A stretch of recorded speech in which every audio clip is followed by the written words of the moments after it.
Welcome guys in this new course, Green Screens and Blue Screens Keying in Nuke. In this chapter, we will have a theoretical approach of chroma keying. We will see how it works and what are the essential steps to achieve a professional result. But first, in this clip, let's see what actually is a chroma key. So basically, a chroma key is a technique to remove a particular color from an image. That will allow us to reveal, for example, another background. Chroma key was here before digital compositing and was used with film cameras. A bunch of optical and chemical techniques allowed to create composites. For example, the first King Kong in 1933 used a new technique at the time called the Dunning process. The subject was shot in front of a blue screen and lit with a yellow color. With development technique, it was possible to isolate the blue color spectrum and create a mask allowing the compositing. From there, the technology became better and better.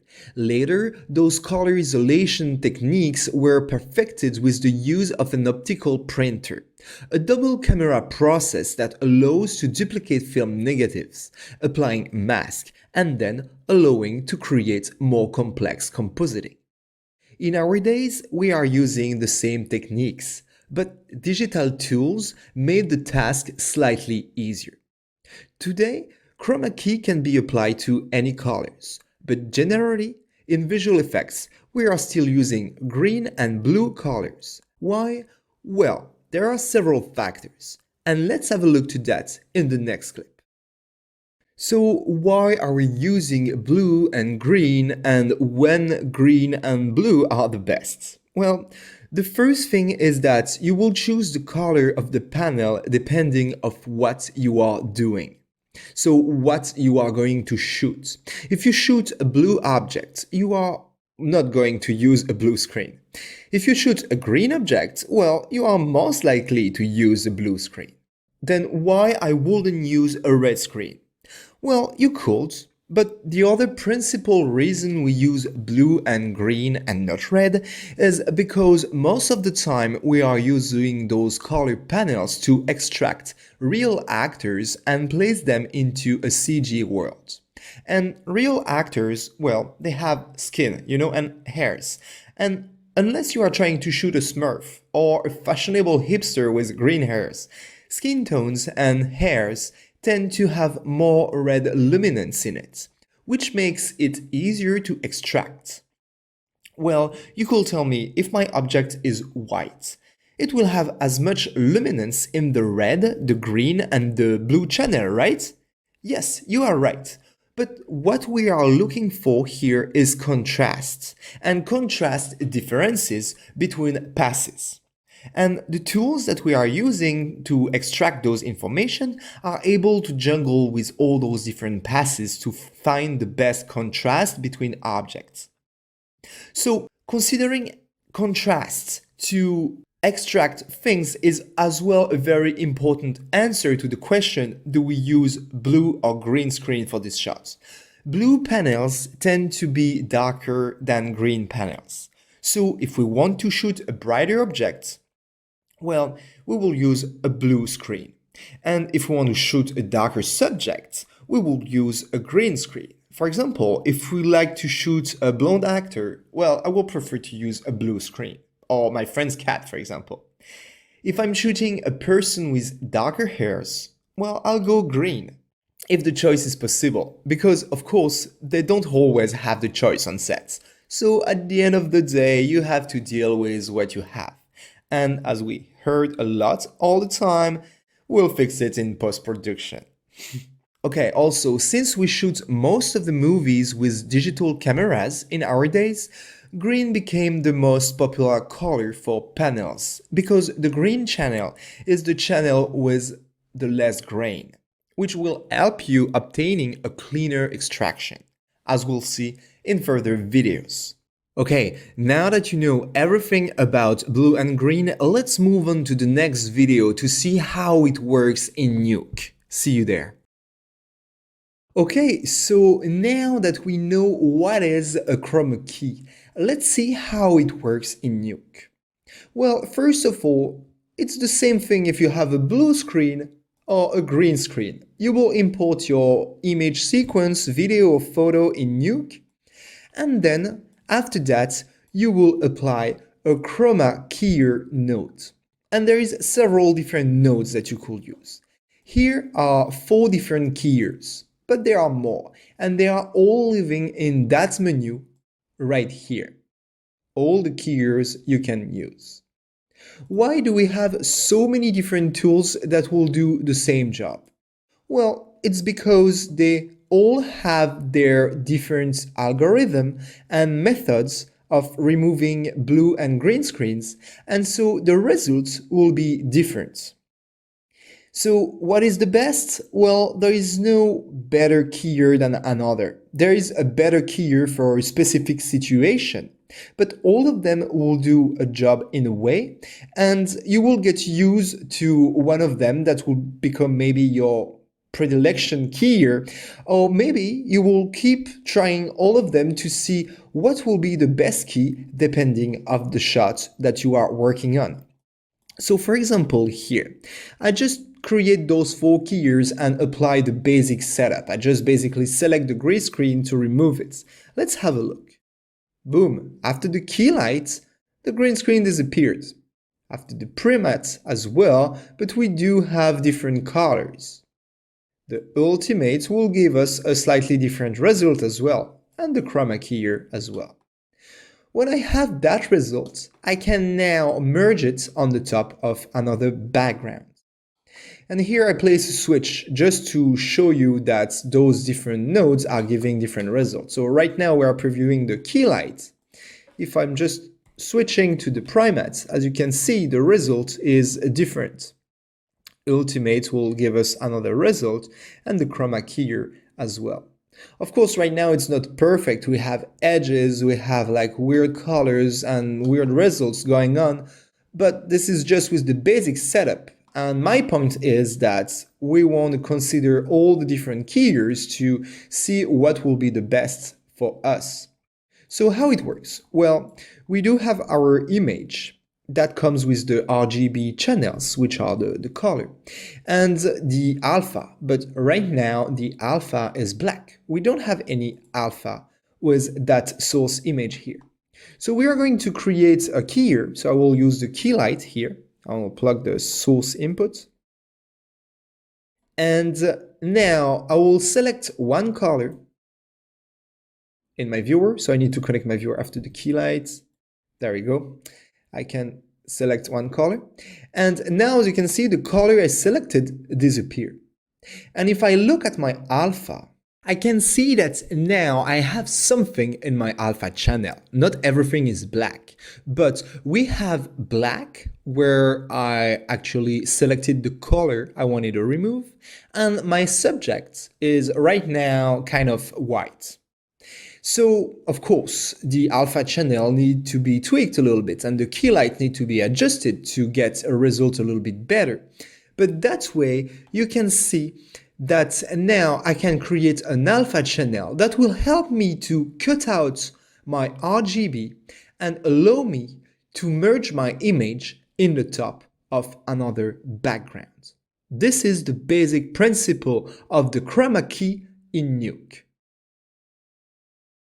So on the top of the Luma key and the chroma key that we've seen earlier, we have another type of keyer that we are using a lot, and it's the difference keyer.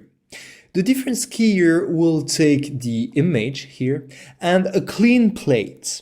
So a clean plate will be the same version of the shot with the same lighting, with the same of everything, but without the subject.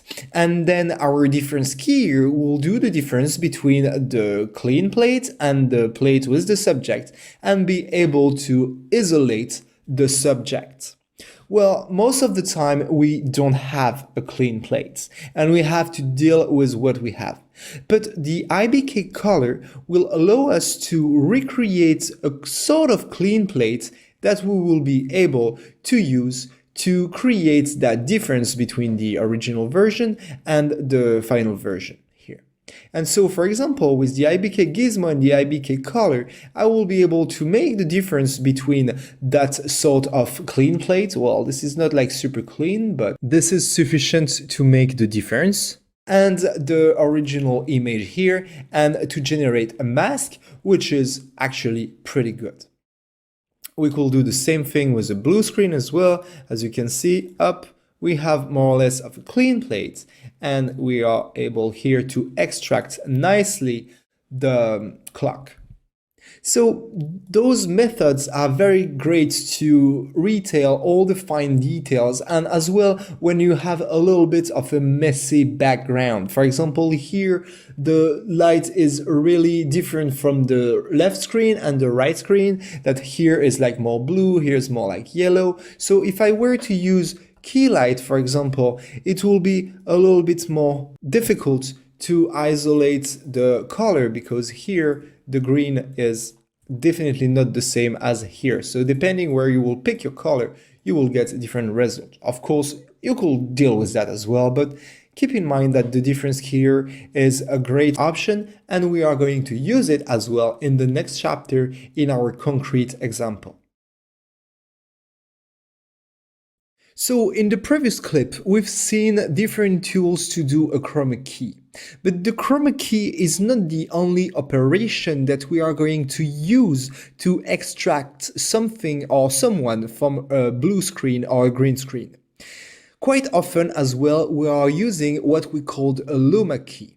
And the luma key is basically a keyer, and we are going to generate as well an alpha from the RGB image. But instead of using the color of that image and to isolate a color, we are going to use the luminance of that image. So if I look at that guy here, this is a colored image, but we can see that we have a high level of contrast between the branches of the tree and the white background. Using a keyer node, which is a keyer node that we can use for the luminance, we will be able to create an alpha according to the luminance value, as you can see here. Of course, right now we will have all the background being white and solid, and the branches will become transparent. So we'll have, in this case, to invert the alpha. One more time here, we will need to refine a little bit that math to use it, but this is just to explain you that concept. And this is something that we are as well going to use in the concrete example in the next chapter. Also, as I mentioned earlier, keying is not always about removing blue screen or green screens. You can use keyers to isolate colors, to apply, for example, color corrections, or to do all sorts of operations. For example, here we have Coco the cat, and we could use a keyer to try to isolate the ginger part of the hairs to color correct them a little bit. So for that, I just plugged a U keyer. The U keyer is another keyer that you can find here. And here I try to select the color of his hairs here. And with that, I was able to generate a sort of a mask that I will need to invert if I want to use it, to select only the ginger part. And, well, more or less, it bleeds a little bit in other spots. It's not a perfect technique, but for example, look at that. I can come to my green node here, and I could easily adjust, for example, the gain of that area of the hairs. So keying could be another technique as well to adjust your image and a local part of your image. You can do that with any sort of chroma keyers, you know? For example, I could use as well a key light to plug it here, and I will be able to select the color here, and there you go. As well, here I'm generating a mask. In this clip, we are going to talk about the dispel. So far we've seen how to generate a matte, a black and white alpha channel that will allow us to isolate our subject and merge it on the top of another background. Now there is another part of the keying job, and this part is the color. And so if we look closely at our image, we can see that there is actually some color that bounce off the background onto our subject. It may be hard to see it here, but if I'm actually just cutting out that image with the alpha that I'm generating from my key here, you'll see what I'm talking about. There we go. You can see the green that bounce on the headphones here, that's present on the edges, on the ears, but as well inside the subject. If I zoom here, I can see that I have some green reflection inside the chain, but as well in the shirt and a little bit in the skin tone. So this is what we call the spill. And in order to make our integration looks alright, we will need to remove that spill from our image to make the color looks coherent with our background. I'm not talking here about grading and changing the color of our subject. I actually don't want to touch the color of my subject. I want to keep the shirt white. I want to keep the skin tones how they are. But I really want to remove the influence of that green background onto my subject. And doing that, it's what we are calling the despill. So what tools are we using to despill an image? Well, you can use all the chroma key here, for example, that we've seen earlier. For example, key light will actually do a despill job. As you can see, this is before and this is after. And look, for example, here, this area. It removes the unwanted green from the image. So this is one technique. But we have other techniques, of course. We can use color correction nodes, for example, that you correct, that have here a green suppression curve, where I could choose where I want to remove green or not. Why we can choose? Well, because we can easily affect the skin tones or unwanted area if we are not careful. So this is like actually a job that you need to be careful with. You can use as well expressions. For example, this expression will remove the green out of our image.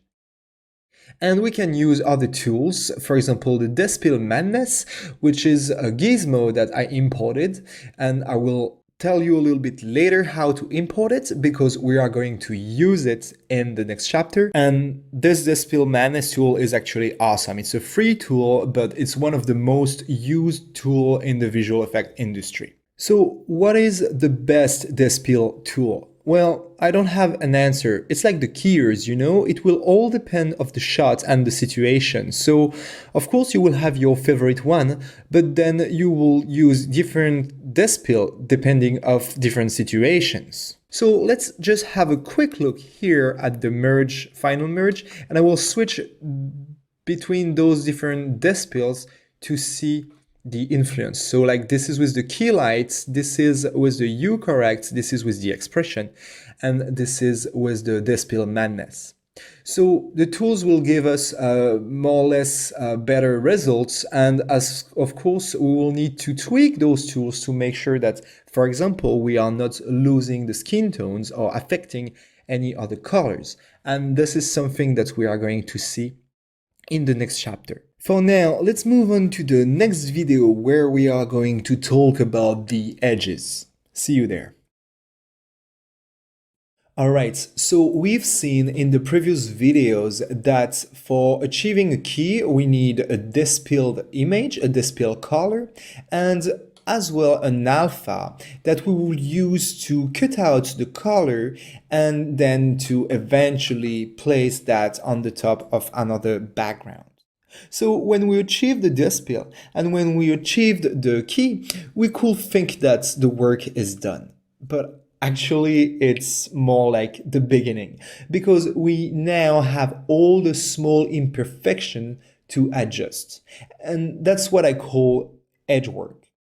The edge work is to fix all those little issues that we usually have around our subjects, and it always happens most of the time on the edges. For example, here you can see we have that weir line, which is very strong, and we will have all sorts of problems all around. As well, to try to restore small details as having more hairs and, more fine details to make it look great. So here, this is a work in progress of the shot. But I did a few edge work to illustrate what we are going to learn in the next chapters and the type of work that you will have to do when achieving a key. So I will say that there are four types of edge work. The first type of edge work will be by adjusting the alpha channel. So for example, here I try to reduce some of the edges that were happening to that shoulder. So I use a special key that I just isolate to that part of the shoulder here. I did as well some erode filter and blur filter to try to get a better result. Let's see, before, after. So when adjusting edges, the difficult part is that when we are fixing something, sometimes we are introducing new errors on another part of the image. So it's the fine part and it requires a lot of try to find the right solution. Okay, the second type of edge work that we will do is by adjusting the dispill. So sometimes you need to adjust the dispill locally to get better result. For example, here I did a local dispill on that shoulder to adjust a little bit the color here to kind of blend better that strong edge that we had with the background. The third type of edge work is then to modify the pre-multiplied image. Usually we don't start adjusting that part of the script till we didn't try to fix everything by modifying the dispill or the alpha. If nothing worked up there, then we can try to adjust after the pre-multiplication. For example, here I did a color delete for the neck that will get rid of another blue line here. Now, the last type of edge work that we can do is actually by modifying the background. So I'm not talking about modifying the color of the background of anything, but I'm talking about adding details and modification close to the matte to be able to get back some details. For example, here I use what we call an additive keyer to get back details, lines around that part of the headphone. Let's have a look. You can see. All those small details are actually very important for the integration of your subject, and it's all those small details as well that will make your key looks good. Okay, so this is it for this video. Now let's meet up in the next video where we are going to have a little chapter conclusion. See you there. Alright, so this is the last video of the chapter, and that was a dance chapter. We started by seeing what is a chroma key and how we are going to use it in Nuke to extract subjects from a blue screen or a green screen. We learned that there are as well different types of keyers, and we can use as well a Luma keyers or a difference keyer. And we saw as well that working on the matte is not the only thing that we need to do. We need as well to dispill the RGB color in order to work the integration. Finally, we saw that there are some work to do on the edges to refine the matte and to refine the integration. And all those steps allowed us to have a great overlook at the key workflow that we are going to use in the next two chapters. Alright, I think that we are ready to move on and to see concretely what is keying. So let's move on to the next chapter to key our first shots together. See you there. Hi everyone, and welcome in chapter 2, Practical Green Screen Keying. In this chapter, we will key together a green screen shot, going through the different steps of practical example. This will allow us to discover the different keying tools in Nuke while going through the most used keying workflow: core key, soft key, and dispill. Alright everyone, so before starting comping, we are going to download tools that we are going to use for this tutorial.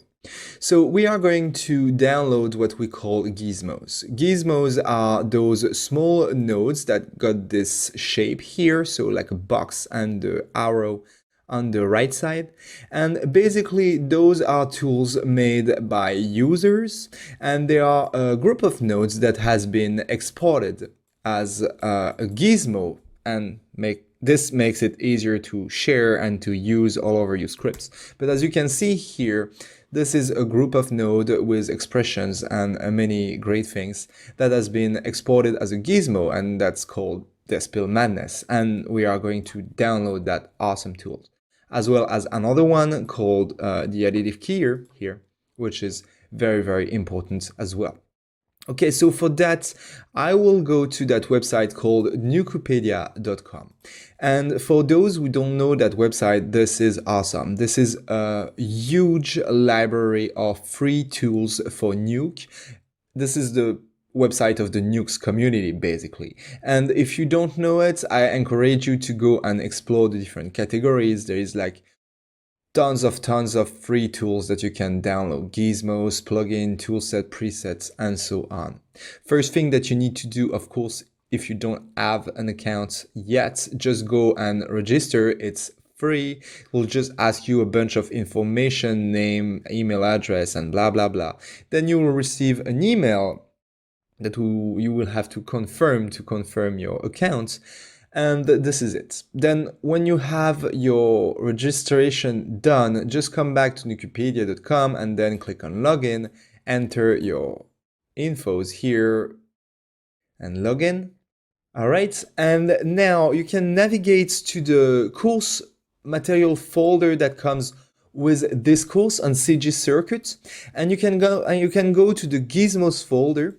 And here I placed a text document with the two address of the two tools that we want to download. So I will select the first one and I will come to my internet browser and paste the link. Here we go. And now I'm logged, so it's good. I can click on download. If you are not logged onto Nucopedia, maybe the download link won't be visible, or if you click on it, it will tell you that you can't download it because it's only for members. So there you go. You will just have to agree to the terms and download the tool. By the way, those tools are quite often used as well by major visual effects studios. So this is quite important to know how to use them. So there we go. So now I'm downloading this tool. I will do the same thing for the Despill Madness here. Up. And I will download that guy as well. So there is several Despill tools that you can use. We are going to talk about that a little bit later, as well as there are several additive keyer that you can find on nucopedia.com. I'm using the additive keyer version 1 by Frank Reuter, which is my favorite one. So you can use other ones if you'd like, but for this course, we are going to use that specific additive keyer by Frank Reuter. So just make sure you download this one for this course if you want to follow along. Okay, so now that your two files have been downloaded, we will need to install them. So to install them, it's very easy. We are going to simply place those two files in the .nuke directory.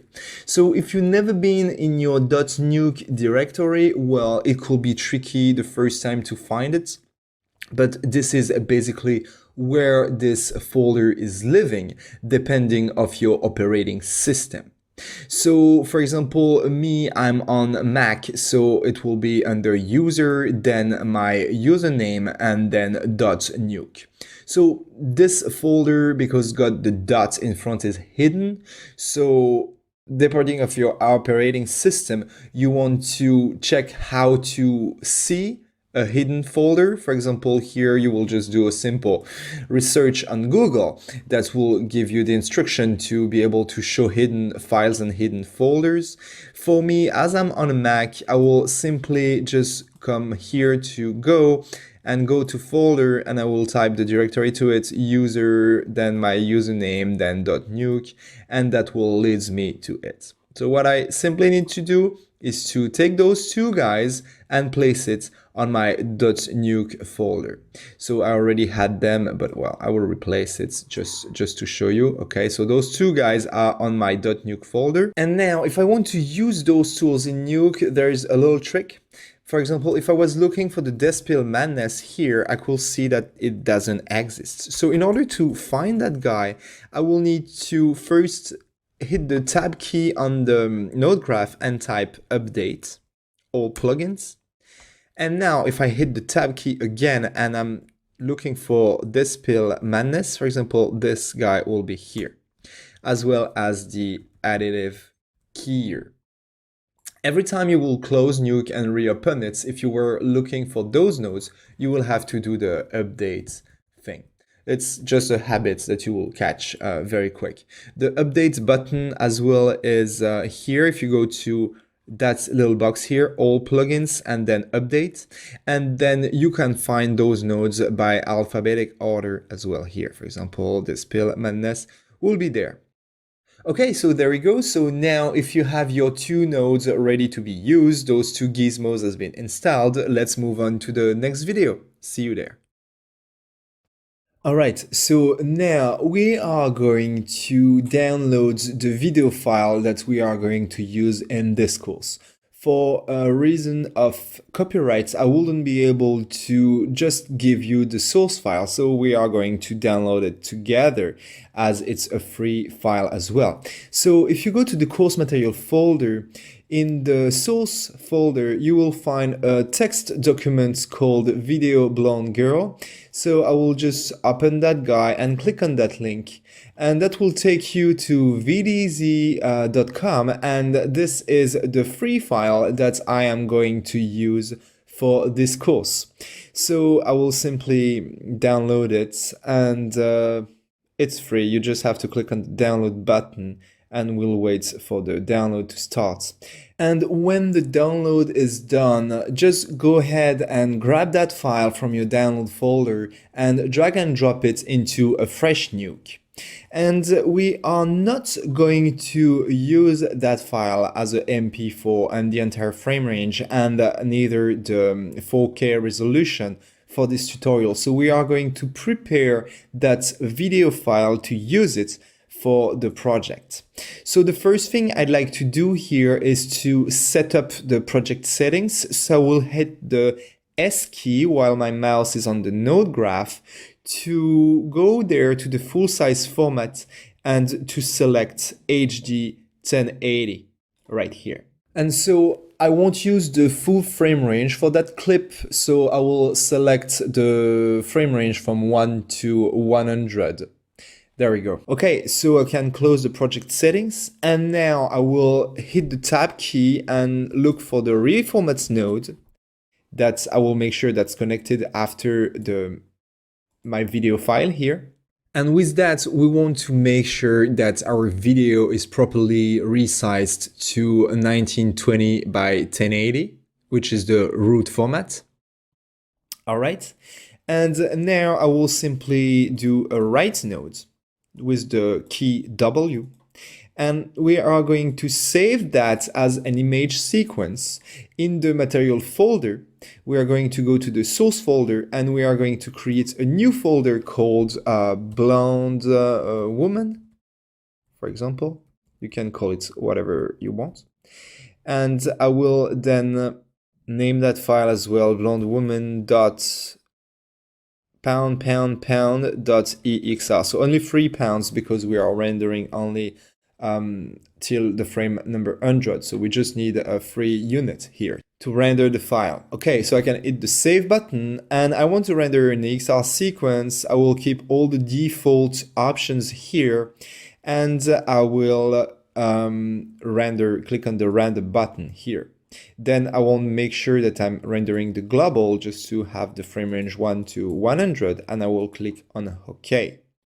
Alright, so this will render an image sequence of that video file, and this is something that we actually do a lot while comping using movie file, like for example .mov, .mp4, .avi.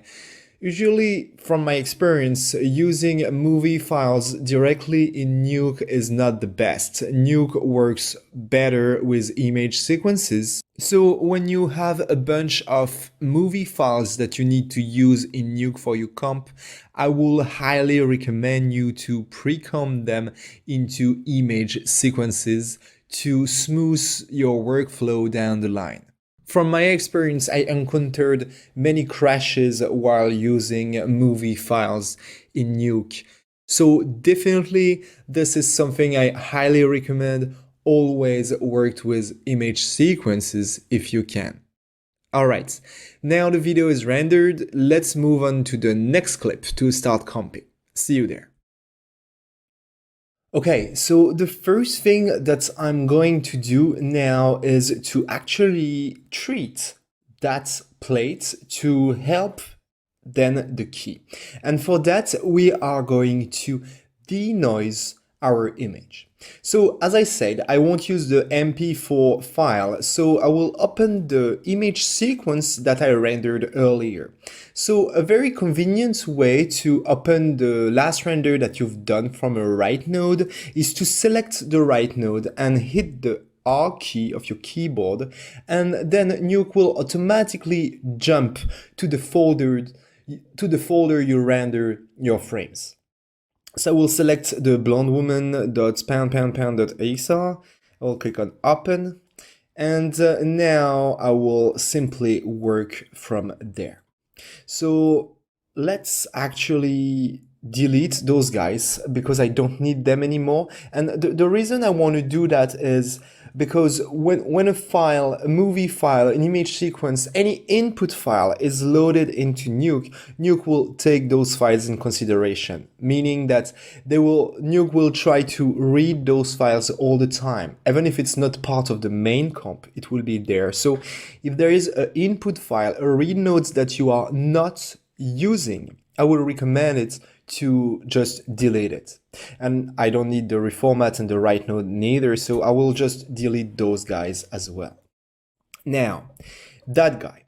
Let's have a look. So I will hit the space bar while my mouse is on the top of the viewer to magnify the viewer. And I will zoom closely right here to the face. And now with the RGB keys of my keyboard, I will toggle from the red, the green, and the blue channels. And what I can see here is even if my image while looking at the color is pretty good, when I'm actually zooming in and toggle between the different channels, I can see that the red channel especially and the blue channel actually have a lot of noise. And this noise could actually be a problem while doing a key in Nuke or in any softwares, a key in compositing. So the first thing I want to do here is actually to try to remove that noise from the picture.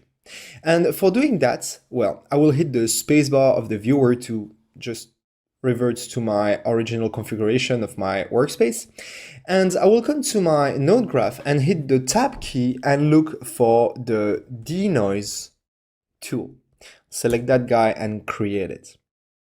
Now, I will plug this to the source and look after. And for now, the noise input has changed. Move the analyze region to analyze noise and press lock noise analyze to disable this message. So I'm going to do that. So this is the little box here that will allow us to analyze the noise out of this image. So we'll take that box and move it to a place where the color is uniform. So obviously here on the green screen.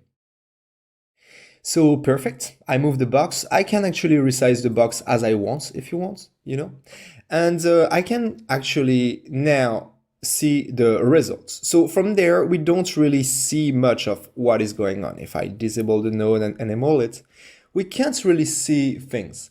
But if I'm actually zooming in the picture and I'm toggling to the red, green, and blue channel, I can see that this is way more clean than without. Now, if I'm zooming on the picture and I disable the node, you can see how much noise it removes. So this is great. This is actually doing a great job. You can toggle, depending on the result that gives you, you can actually adjust a little bit, reducing a little bit the denoise amount or increase it. Be careful with that. When you're increasing too much the denoise amount, you will start to smooth out your image and start losing details. From my experience, the default values, at least in that case, works pretty fine. Usually I'm not touching too much those parameters. In the case of a more noised footage, for example, like this one, especially if you look at the blue channel, we can see that even if we use the denoise node with the basic setup, there is still some visible noise around here, those big blocks. So we will actually have to increase the denoise amount, which will boost all the parameters of the denoise node. Then if it's not enough, you can try to adjust the roll-off, which will smooth more or less the areas between the sharp areas and the denoised areas.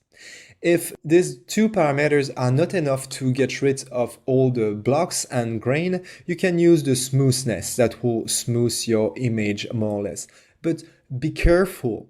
This smoothness will really soft out everything. So if you toggle on and off, you can see that maybe I'm starting to actually lose details of my subject here. So be very careful with all those parameters. You could try to as well preserve the edges by engaging that option here, but this in some case can create more noise than actually remove some. When you are done adjusting the general values of the denoise, you can try to come here to do some file tuning. And here you will be able to adjust the frequencies of the high, the medium, and the low grain, as well as coming here to adjust the denoise in the luminance channel or in the chrominance channels. The denoise node is one of those nodes that you need to actually go ahead and tweak and try all those parameters to see what gives you the best results. There is no magic recipe to denoise a shot, as every shot are different. So there is something as well that you will pay attention while using the denoise here is the source. Here we are using a digital source coming from a digital camera. But if you were using a scan of a film, then you will switch to film. Because the noise and the grain in the case of a film will be like a very different thing. So there we go. I won't touch to anything else in the denoise. And I will simply come over here and I will hit the W key to create another write node. And this time I will render out again this as a pre-comp of the denoise version. So why am I doing that? Well, it's because this denoise node is actually pretty heavy to calculate. So I really don't want to lose any efficiency in my script. So usually it's a good habit to pre-comp your denoise plate. So I will actually use the same file name here almost. I will copy and paste this file name to here. And we'll simply here in the folder do underscore denoise. And I will do the same thing for the file name, blonde woman underscore denoised. There we go. And one thing is when you are actually creating a new folder in the nuke path without creating physically using the options here to create a new folder, well, you can still render, but you will have to click on create directories here. Otherwise, it wouldn't work. You wouldn't be able to render because the directory that you are trying to render to doesn't exist. So I select create directories. And now I can click on render to the global frame range 1 to 100 and I will click on OK. Perfect. So now my denoise is rendering. All right. Well, I will finish the video here and meet you in the next clip. See you there. Okay, so in the previous video, we did render the denoise version of our plate. So I will import it by selecting the right node and hit the R key to access to the render, and I will select it and click on open. There we go. I got now my denoised render. Okay, so now before going any further, I'd like to break down with you a little bit the workflow that we are going to use. And I will organize a little bit my script to make it a little bit like visual for you guys. For that, I like to use backdrops. So backdrops, you can select a bunch of nodes and hit the tab key and look for backdrop. And a backdrop is just a square of color that will just help you to organize visually your script. The cool thing is that you can change the color as you want by clicking on that guy. And for example, I could just like make it, I don't know, like more blue, green, whatever, you know, and you can name that guy as well by placing a label. And for example, I will name it plate. And the cool thing is that if I select that backdrop, I can move all the nodes at the same time. All right, so here's the plate. Here will be my denoise plate. Okay, I will rename that backdrop denoise plate. And now we are going to break down our key in two main things. I will say three, but let's start by the key itself with the alpha. So I'm going to duplicate that backdrop. So if you want to duplicate the backdrop and not selecting the nodes which are inside the backdrop, you can hold the Control key or Command key if you're on a Mac and just click on the top of your backdrop. So I will do Command C or Control C, Control V. And now, okay, so my key will be break down in two steps. The first step will be to do the core key. And we'll see what it is in a minute. And we are going to do as well the soft key. Soft key. Okay, and so we are going to do that two things, the core key and the soft key, and then later we will be doing the dispel as we talked about in the previous chapter. All right, so this is the three steps that we are going to do in this chapter. So the core key will be basically whatever is very solid in our subject, so we don't have any transparency. Our alpha should be solid. The soft key will be all the work on the edges to keep all the fine details, for example, the hairs, or for example, the blurred line, you know, just to make sure that we are keeping our defocus here. All right, then later we will do the dispel. And the dispel is to get rid of the spill color on our subject and make sure as well that we get the right colors on our edges. All right, so now that we know more about our workflow, let's move on to the next clip to start right away with the core key. See you there. Okay, in this clip, let's talk about the core key and let's create actually our first keyer to do the core key. I will come to the keyer menu up there and create a primat. For a core key, you could use any kind of keyer that you like, but for my workflow, I prefer to use usually primats or keylights to do a core key. So to use primats, I will connect the FG input of primats to my denoised plate.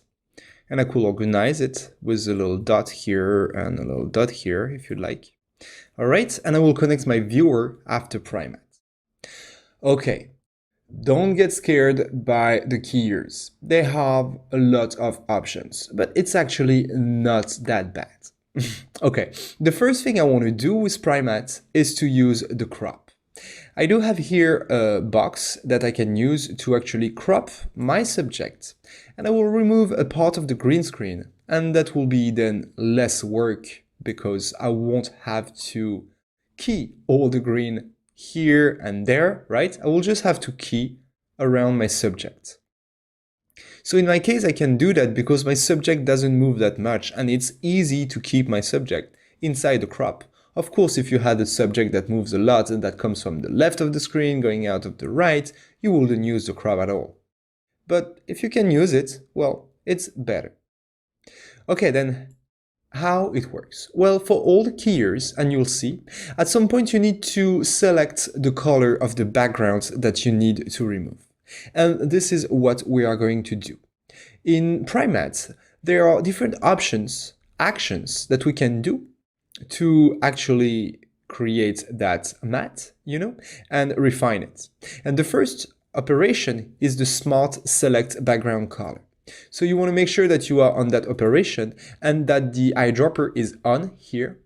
And you will come to your viewer and we will select the color. We will sample the color. For doing that, you want to maintain the Ctrl-Alt-Shift buttons and click on the color that you want to select. You can drag and drop as well a little square if you want to select a range of color. Now we selected the green color and as you can see, it disappeared. So we just did our first key.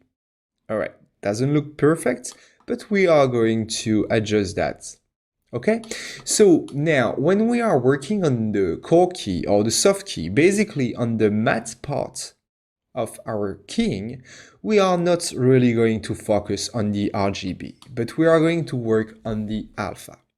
And to work on the alpha, well, we need to look at the alpha channel. So we'll hit the A key of the keyboard to toggle to the alpha channel, or you can come from there, alpha channel. And this is where we can see that our key for now is not perfect at all, because we still have a lot of gray values in the background. That means that we still have parts of the green screens that are showing up on our image. What is a good mat?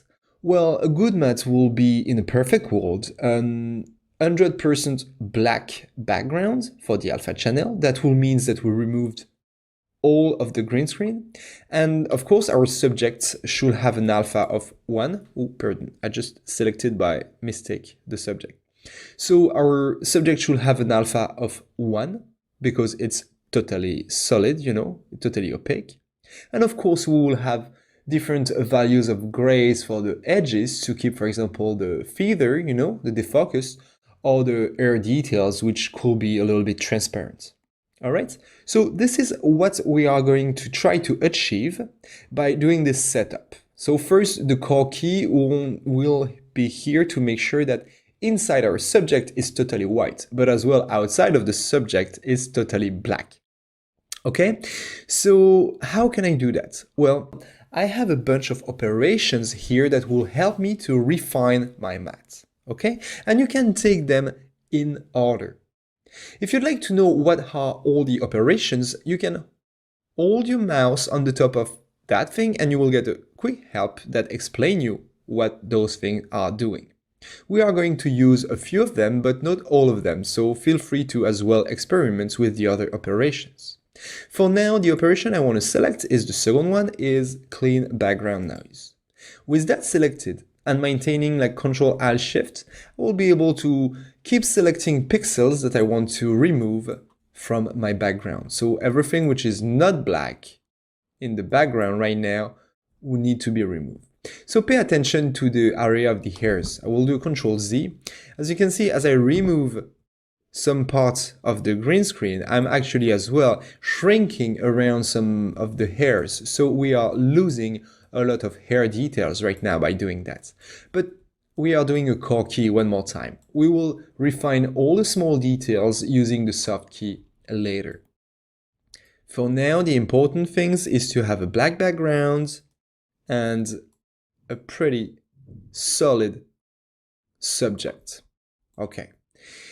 This starts to be okay. There is still maybe a little bit of values. If you are not too sure, sometimes we can't really see what's going on, so don't hesitate to come here and crank up the gain of your viewer. And sometimes you will see some little things popping up, right? So, of course, it's important to make sure that we remove everything. But if the values are very small, sometimes we don't want to bother to remove them. So, for example, I will just uncheck the eyedropper to be able to just to sample the value of that guy here. The value of the luminance of that pixel here is, okay, we can see it a little bit, right? But the value is 0.0003, which is so low that it won't be seen in the final result. We cranked up the gain by 58 here, so it's normal that some small things are popping up. Usually people say that if the luminance of the alpha is less than 0.05, it's okay, it won't be seen. Well, this is a general rule, but of course, just when you're doing your key, just make sure you can see it and it's fine, you know? Okay, I will revert my gain to 1. So remember to revert a slider to 1 super rapidly. You just need to hold down Ctrl Alt or Command Alt on the Mac and click. And there we go, we'll revert to 1.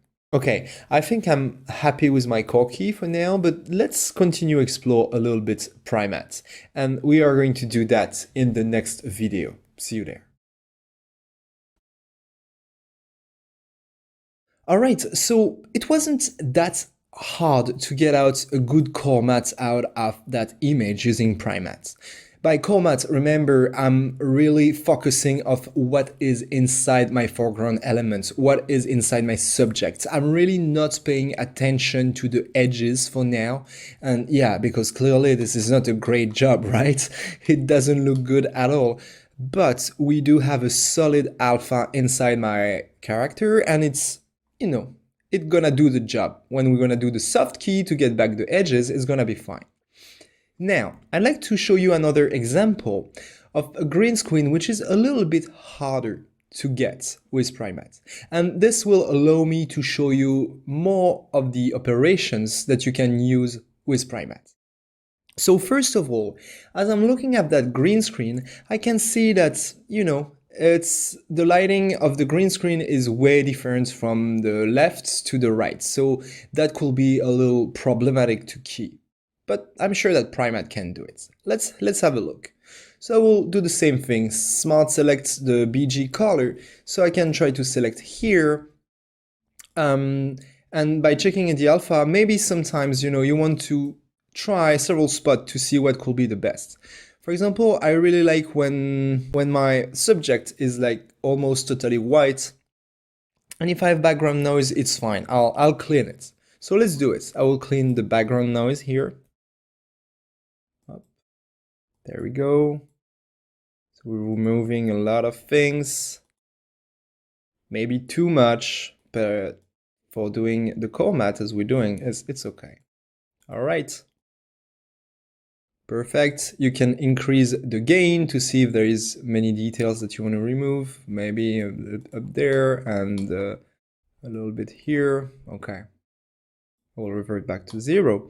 Okay, and now we will see by gammaing down that we actually have some small holes in my matte. And this can be fixed by using the clean foreground noise. So now I will come here and select those little dots to remove some of the problem. Okay, here we do have another problem. The problem is not some small noise issues. It's an entire part of the face, which is actually reflecting some of the green screen. This is why this part of the face is disappearing. For fixing that kind of issue, I have the matte sponge.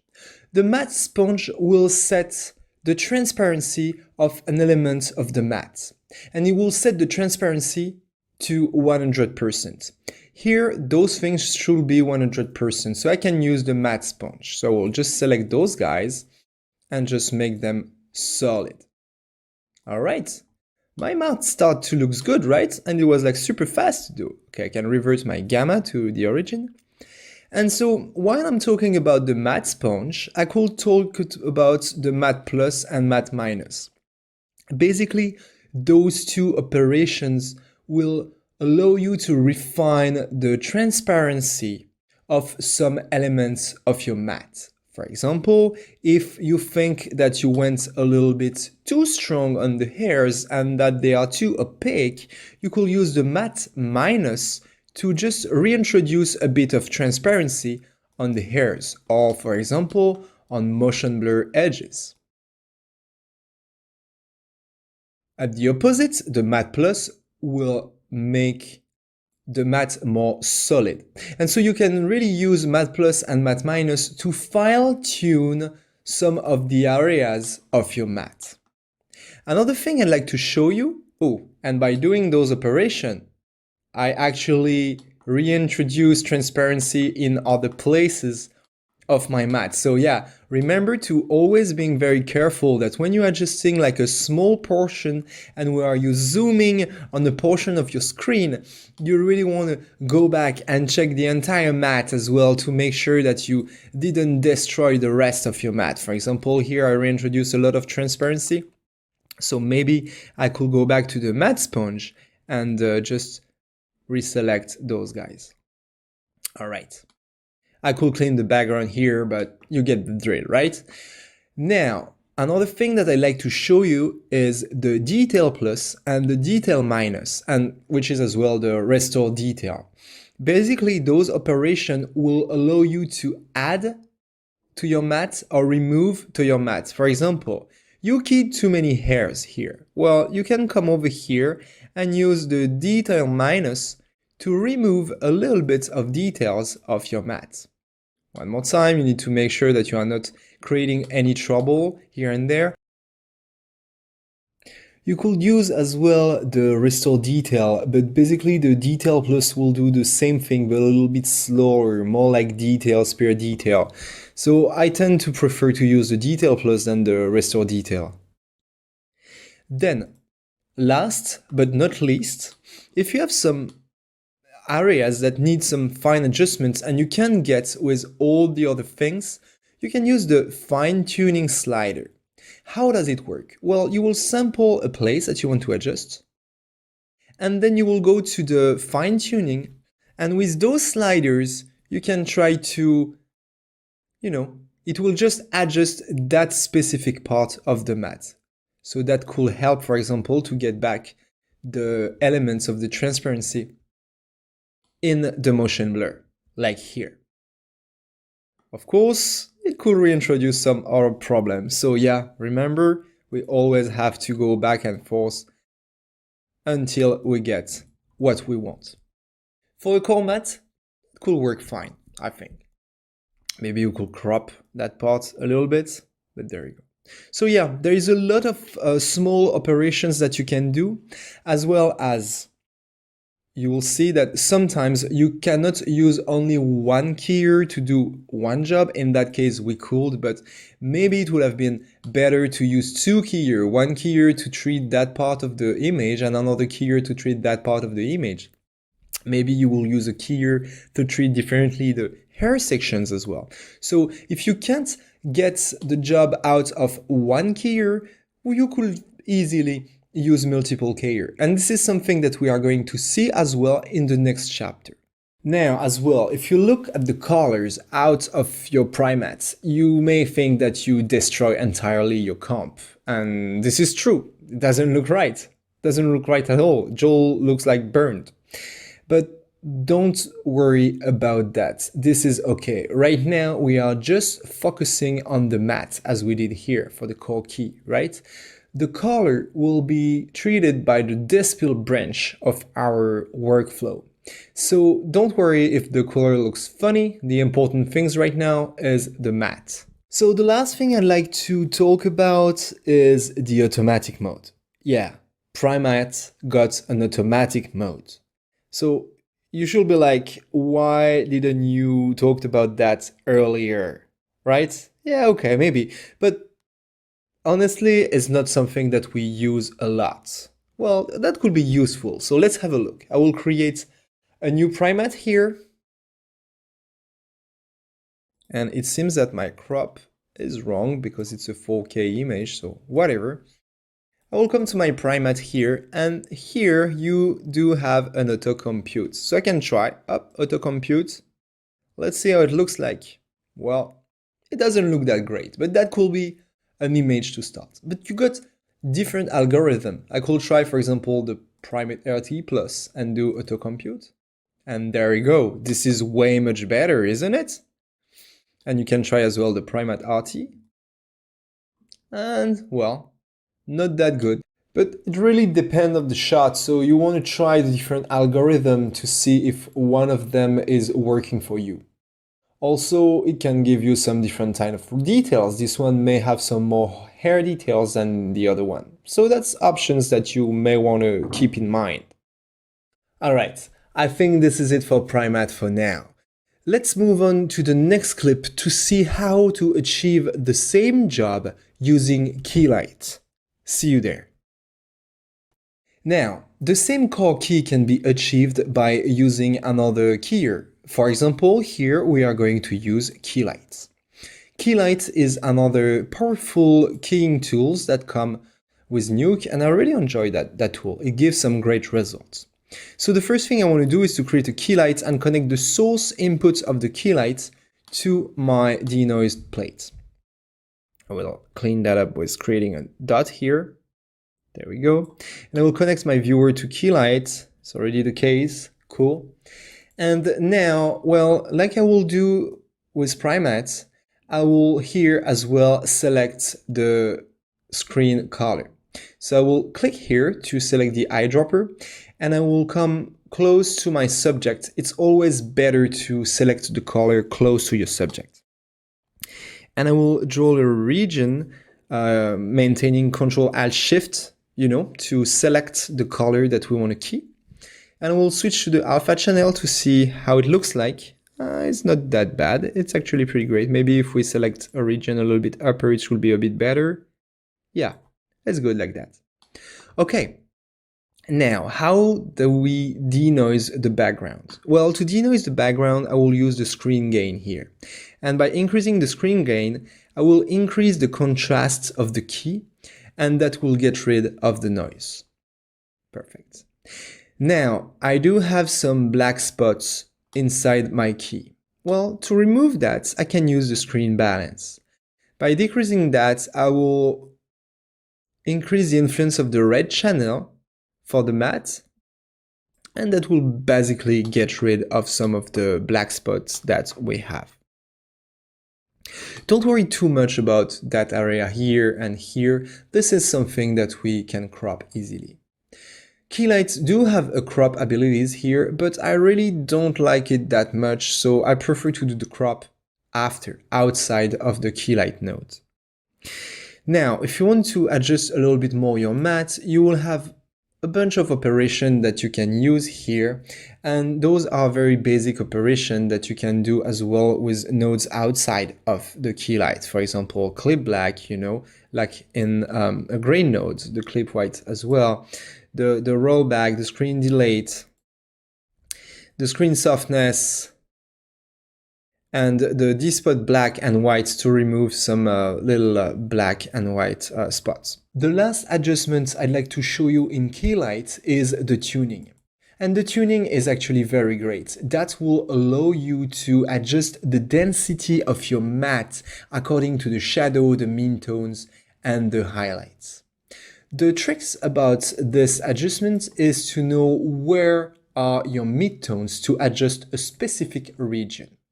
Basically, right now it's at 0.5, so it's in the middle of the black values and the white values. But if you'd like to adjust a specific part, for example, getting back some hair details, well, the trick will be to find where is the medium values for that specific area. And usually it's happening in the middle of the edges of your subject. And it's usually around 0.15 or 0.20. Here, as you can see, it's 0.19.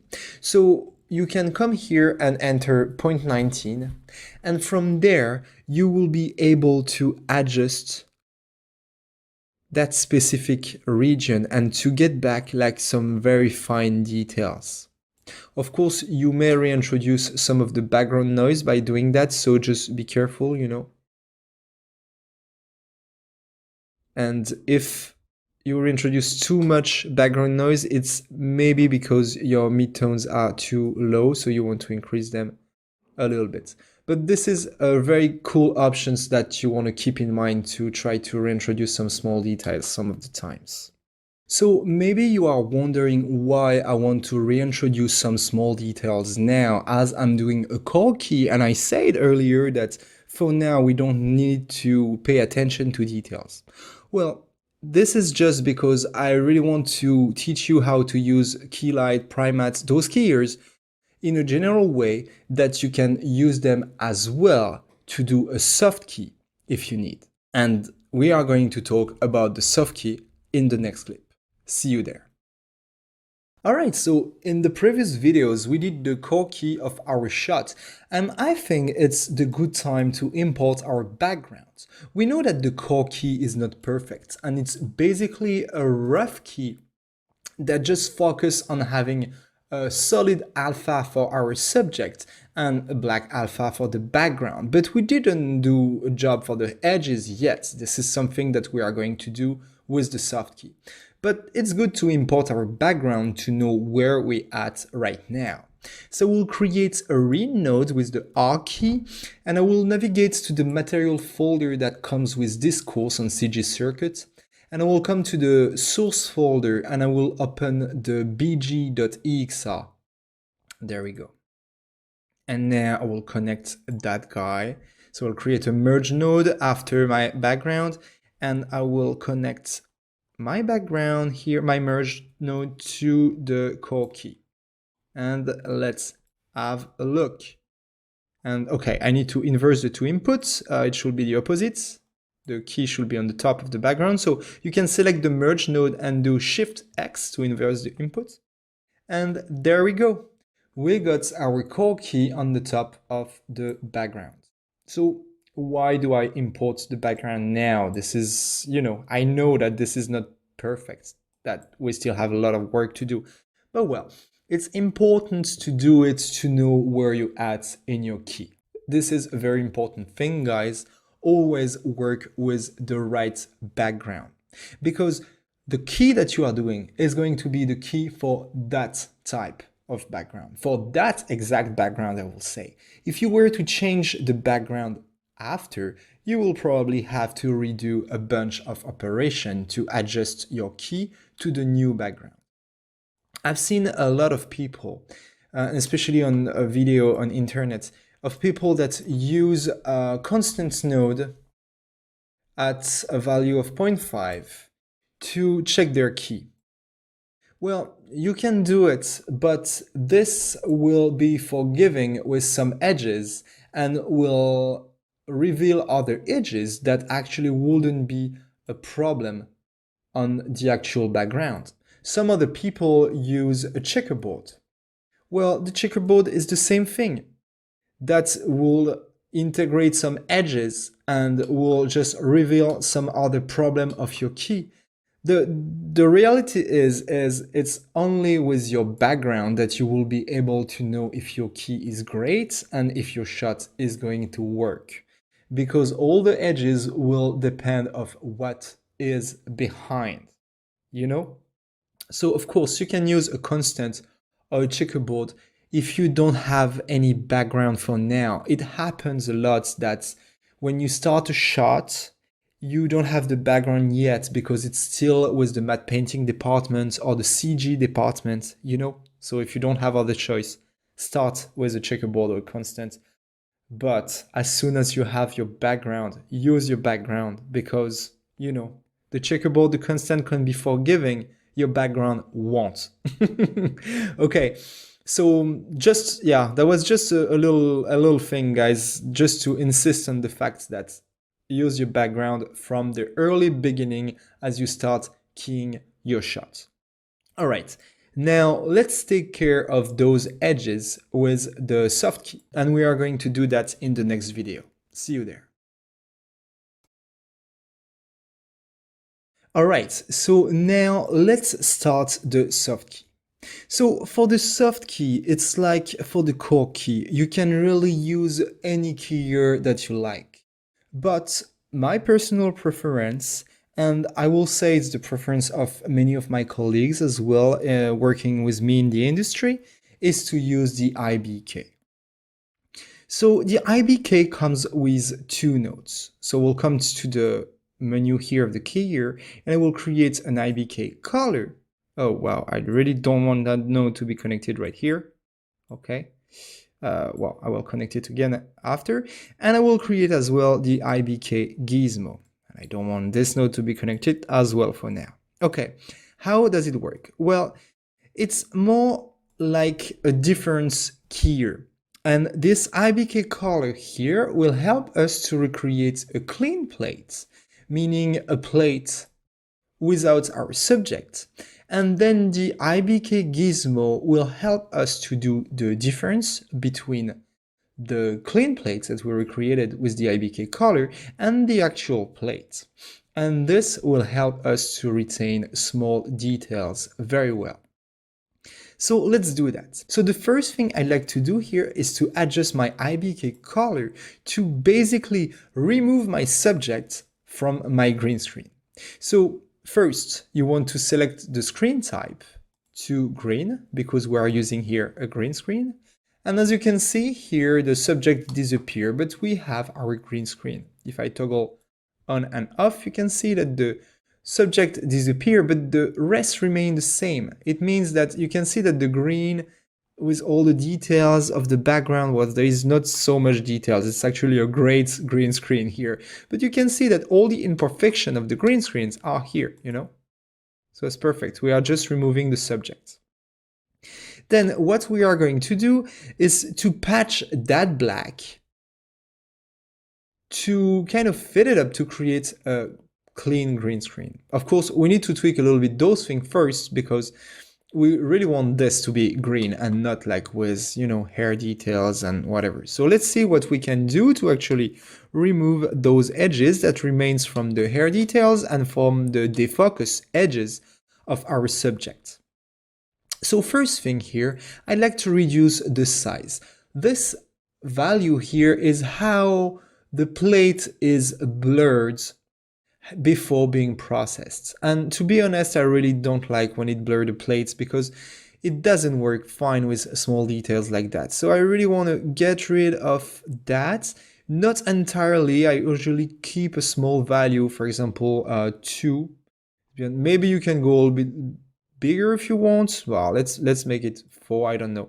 I just don't want to remove it entirely because it starts to be otherwise very noisy to the edges. And it doesn't help most of the time. So maybe we can keep it just a little bit. And then you can erode your shape. So we'll use that slider to erode the black shape. And it will basically dilate a little bit the shape, but it as well gonna blur the color on the outline and make it just green, get rid of the color and the details. You don't want to go too far with the erodes because if you go too far, you are going to affect as well the green screen, which is on the edges on our subject. And you don't want that. You want to keep the green screen as it is. You just want to remove any part of the subject, but not touch the green screen. Okay, but we still want to remove all those small hair details. But it seems that the erode, even with a great value, doesn't help. So we'll reduce that erode for now, and I will use instead those parameters here, dark and light. And those guys are going to help me to modify the color which is used to key my subject.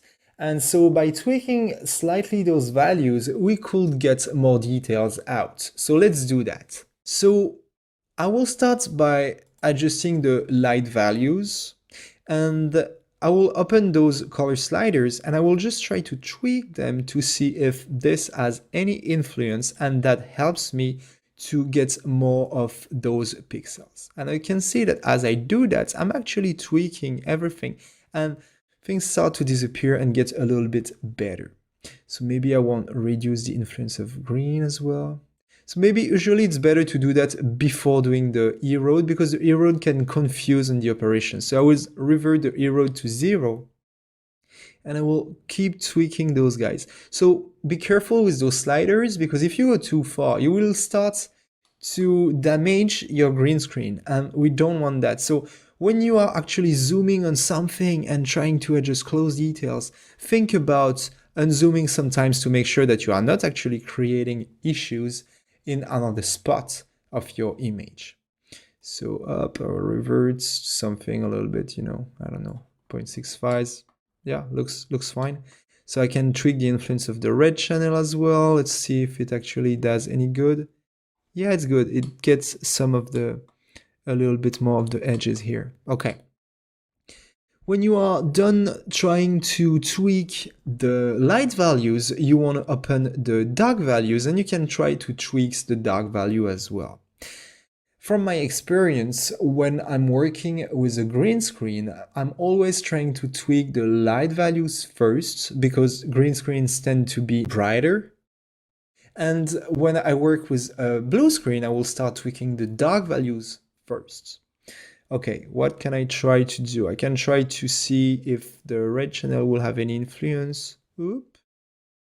Or maybe a little bit. It helps remove a little bit of the details up there. And maybe a little less, let's see, up. If I go too far, I'm starting destroying thing.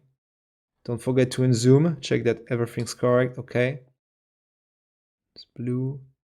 No, it doesn't make any good. Okay. Remember that we removed the erode, so now if we erode, we're probably gonna get rid of those small details in a minute. When you tweak the dark values, all of those values are linked. So that's a little bit of a trying and trying again and trying again until you get the best result. Maybe we'll go back to the light and see if it does anything. I didn't have the exact values for you guys, so I'm just tweaking things, as you can see, and that gives you a good idea on how we work, when we do a key. So and maybe my results won't be perfect right away, maybe I will keep doing my key and work on my edges later, and maybe I will come back and tweak those things after just to get a better results. But I'll try to get the best result as I can right now, just to get things done in the right way, I will say. Okay, well, let's say it's good. Let's try to reroute now. And yeah, it's way better. So not too much, but something around here. Okay, that's cool. Okay, we still have some small hair details here, but well, sometimes you can't get all of that details. And unfortunately, we will lose those details with the IBK gizmo after, because the IBK gizmo will think that those small details are part of the background, so we will lose those hair details, but we will have other techniques to restore them, so don't worry. Okay, cool. So now that I got that, well, I will need to patch the black. So for doing that, I will increase that patch thing. As you can see, my black object is disappearing perfectly. And now, if I'm reaching the end of the slider, I can still go higher by entering higher values. And I will keep going up until everything disappeared. Okay, cool. So now I do have a clean plate, as you can see. And we are going to use that clean plate to make the difference between the background and the clean plate with the IBK gizmo. Let's do that in the next video. See you there. Alright, so now that we recreate the background with the IBK color, let's actually extract our subject with the IBK gizmo. So I want to connect that IBK color node to the IBK gizmo with the C input here, which is the color input. And then I want to connect the foreground input of my IBK gizmo to my plate. There we go. I will create a little dot here to make it look clean. And now let's hook up the viewer to the IBK gizmo. And it seems that nothing happened. Alright, let's open the IBK gizmo and let's see what we can do. Well, first we want to switch the screen type to green. And boom, everything disappeared. Great. If you don't use the IBK color, you could decide to pick the color as well using the eyedropper, and then you will change the screen type to pick here. Now, if we look at the alpha, we can see how great is this alpha. we do have a lot of small fine details which are awesome, like all the edges imperfection here and all those hair details. This is very, very great. We do have as well a lot of noise, but that noise got very, very small values and usually don't go above 0.3. So this is good. We shouldn't see it in the final results. And if we do, well, we'll come back to the IBK color and the IBK gizmo and we'll adjust that. Usually I don't touch much in the IBK gizmo. If I had something very wrong, I will more try to adjust my IBK color, to try to adjust my clean plates to get maybe a better result than actually adjusting the IBK gizmo. The IBK gizmo is good like that usually. But well, if you want to, you can adjust the red weight or the blue-green weight as well. That could help a little bit your matte, but be careful not to exaggerate it because you don't want to make your edges too solid, as you don't want to lose the transparency that you have in the hairs. So for me right now, I won't touch that. Another thing that you can do sometimes as well is to use the luminance match, and that will check the luminance of your plates and reintroduce more opacity where it's very bright. So in some case it will help, in some case no. You can just as well adjust the luminance level by enabling that option. And otherwise those guys will remove hard edge of your mat. And one more time, it works in some case and sometimes it just doesn't work at all. So the auto level will just basically use all the channels, but you can then overwrite and use only specific channels. Okay, I think this is it. I won't use those options and I won't use the luminance match for now, even if it seems to help a little bit my mat, but I'd like to first see how it looks like in front of my background before going any further. So we'll hook up my viewer to the merge node here, and I will basically take that guy and plug it to my IBK gizmo. And let's have a look. And you can see that we have nice hair details here. This looks great. And it's actually looking pretty good. All right, of course, we do have some holes in our mat here, as we said, right? But the core key is going to take care of that, as we are going to merge together those two keys to create our mat. And we are going to do that in the next clip. See you there. Okay, so now that we have our soft mat and core mat, we are going to merge them together to create the final mat. Well, final, not so final, as we may have to tweak it a little bit, you know? But let's merge them together. So for doing that, I will create a merge node with the M key of my keyboard, and I will use the operation max. Because max, basically we are going to take the highest value for each channel, for each input, and we are going just to keep the highest value. And this is usually the operation that we use when we are merging different mats together while doing a key. So we'll plug the core key to the A input of my merge and the soft key to my B input. And let's have a look to what is going on here. So first, the color is not looking as great as only with the soft key because we are as well merging the highest value of the RGB channels. But remember, don't worry too much about that because we are going to create our own RGB channel through the Despill a little bit later. For now, we just want to focus on the alpha channel.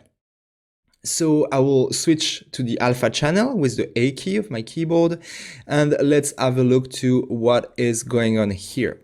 So when I'm merging my core key, I can see that I'm fitted up any holes that I may have in my core mat here, of course, but I feel that I'm going too far because I'm as well reintroducing some noise and some high, strong edges in my hairs, and all those things are the things that we took care with the soft key. So I really don't want to affect, for example, the hair part here. So when we merged a core key on the top of the soft key, we want to make sure that our core key is actually not affecting the edges of the subject. And for that, we are going to shrink it. And we can use, for example, the erode filter node. And we'll plug that guy after my core key here. And I will start shrinking it until it doesn't affect my edges anymore. So let's zoom in a little bit, and maybe I can shrink it a little bit more. Yeah, something around here. And now I can see that I'm not touching the hairs anymore, but, and if you look here, okay, I will reduce the gamma to make it a little bit more obvious. We are filling the holes of the center of our subject. So this is perfect. A good habit to have as well is when you eroding your core key, you want actually to edge blur it a little bit, just to make sure that you are not creating a hard line with your mat. So let's have a look. Yeah, this is how core key should look like. It's basically, you know, shrinked down, and this will help us just to fill in the mat and fill in the holes that we may have with our soft key. So let's up. Perfect. Okay, so now if I were to plug this guy here to the merge max and see the final results, it wouldn't look great, because as we saw earlier, we are not only merging our alpha channels, but as well our color channels, and the max operation here will just give us a weird result. But don't worry about that, because now we are going to create the color channel that we want using the dispel branch of our setup. And we are going to do that in the next video. See you there. Okay, so now that we are done doing the matte part, the alpha part of our key, we need to take care of the dispel to remove the green spill of the subject. So if you watch the first chapter of this tutorial, you may remember that there are several ways to do a dispel. In this video, I will use Dispel Madness, which is one of the greatest tools that we have in the visual effects industry to do a dispel. And it's the little free gizmo that we installed in the first video of this chapter. So if you didn't watch the first video of the chapter 2 on how to install and import a gizmo, please do it, because we need now to use the Dispel Madness gizmo. So for doing that, we need to hit the tab key and type update to make sure that we can access to the gizmo we installed. And now I will hit tab a second time and type Dispel Madness. There we go. I will place that gizmo and the Dispel backdrop just to keep it clean. And I will plug the image input of my Dispel Madness to the plate. I will create a little dot just to keep it clean. And now let's hook up the viewer and see how it looks like. And boom, we didn't have to do anything. The result looks great. There is no more green, and we can see that, of course, it removed the green from the green background, but as well, we can see that the green influence on our subject has been removed, but the skin tones are kept intact. So, of course, if you had a blue screen, you will have to select the blue screen type here. And sometimes, in some situation, the algorithm needs to be changed. In our case, the average algorithm works great, but you could try as well the different other ones to see if one of them is working better for you. Depending on the case, you may want to choose one or the other. As well, here you will have some fine tuning just to adjust it, but like for now, let's leave it as it is. And so the thing that I actually want to adjust now is the spill area correction here.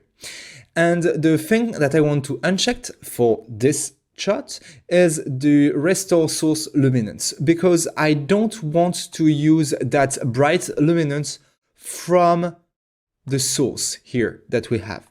I actually think that this is too bright. And why? Because remember, I told you that you are doing a key for a specific background. Well, it's important to try to match as much as you can your dispel to the background luminance that you are using.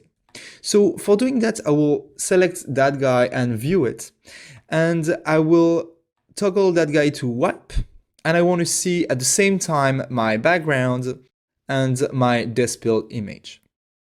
And now I could adjust a little bit my spill area in function of the luminance of the background. So I will toggle with the Y key to the luminance channel just to be able to compare a little bit. And I think I'm not that bad like that. Maybe I could be a teeny bit brighter, so we'll just brighten up a little bit the gamma. For now, this is just a very quick adjustment. I don't know if it's the right values. We will need first to merge our subject onto the background to then come back to the dispel and adjust it. All right, so we'll hit the Y key again to come back to the RGB channel. And now let's move on to the next video to actually merge together our dispel and our matte, which will help us to finally see our composite. Okay, so now that we have our dispelled image, let's use it with our matte. And for doing that, I will use a copy node that I will create with the K key. And I will basically plug the B input to my dispel madness, and then plug the A input to my merge, to my matte here. And now I have my dispelled image, and in the alpha channel, the matte, perfect. So let's apply that matte to the RGB with a premultiplication. So we'll use a premult node. There we go. And we are going to connect the node like that. And here is the result. And this looks pretty good. Better than that. Okay, so we still do have some work to do on the edges to integrate it properly and to reintroduce a little bit of hair details as well. But this is something that we are going to do in the next chapter. And as well, we do have now a very great setup that will give us a good flexibility. If I want to adjust my dispel only, I can do it here. If I want to adjust my matte only, I can do it here without affecting the other one. And this is a very good habit to get, because you will understand that in the next chapter that we need those things to be separated to be able to adjust, for example, that little blue edge that we have here, or to reintroduce more hair details. Sometimes a simple keyer will give you some good results as well. For example, we had some pretty good results with the IBK gizmo here, for example, a lot of hair details. But this only gizmo, and with this setup, imagine we had only that, wouldn't give us the flexibility that we need to fix actually all the other little things that we will have in our key. Of course, if this gizmo is giving us a great result for some areas of the key, we may use it as well, and do a patchwork of different keyers. And we are going to see that in the next chapter. But when you start a key, it's a very, very good habit to have to break it down into core key, soft key, and dispel. You may think it takes more time. It's actually, when you get the habit, it goes actually pretty fast. And it will save you sometimes later down the road. You will see that in the next chapter. There are two other elements that I'd like to add to that setup. And this is what I call the out matte and the in matte. I could even say the out matte for sure and the in matte for sure. So for example, here I draw very roughly a little tracker mark on the background here, as well as I paint a little bit of green here just to make a hole inside the body of our subject. Well, the problem now is that my key cannot deal with that, and it will keep the tracker mark, of course, because it's not green and part of the background, and it will remove that thing because, of course, it's super green, so it's gonna be punctured. Okay, so in order to get rid of those issues that we couldn't get rid of through the keyers, I will need to manually draw some rotos. So with the O key, you can create a roto node, and to roto out this tracker here. And I will as well do a roto for this little dot here. There we go. And I will use a merge node to remove those things. So for the out matte, I will use a merge node with the operation stencil to get rid of that tracker mark out of my alpha channel. Let's have a look. Up, there we go, the thing disappeared. So we are talking about the alpha channel here. So as you see, up, it disappeared. And for this little thing here, I will use with my roto a merge node as well, but this time I will just put it to max. And voila, I got rid of that thing. So of course it's still present in the color. So for example, if this was a gem on the next place, it will be present on the color, so everything will be fine. However, this will be as well part of the dispel. So you will need as well to tweak the dispel to add this thing back. So for example, we could just do key mix, and we are going to use that node a lot in the next chapter, but I'm doing a key mix here, and I'm gonna mix this using the mask of the in matte and up here to the main branch. Let's have a look. There we go. Now I have this green thing through my color. So now if I'm going to my promults, I don't have the tracker mark, but I have the super green gem. And this will appear as well in the final result. All right, this concludes our chapter. I actually disabled those out matte and in matte because I removed the paint nodes that we don't need. That was just for the example, but I kept those two backdrops to give you an idea of where I will place those nodes if I had to use them. So this was a pretty dense chapter. We learned a lot. We started by denoising the plate with the nuke denoise node. And then we use that denoise plate to generate core matte with prime matte or key light, and a soft matte using the IBK gizmo and the IBK color. Then we use the dispel madness to dispel our image. And we apply our matte to our dispel image to create our extraction that we added on the top of the background. We talked about the importance of knowing the background that you are going to have behind your subject, because it will influence the way that you are going to dispel your image and actually do your key. This is something that we are going to keep talking about in the next chapter.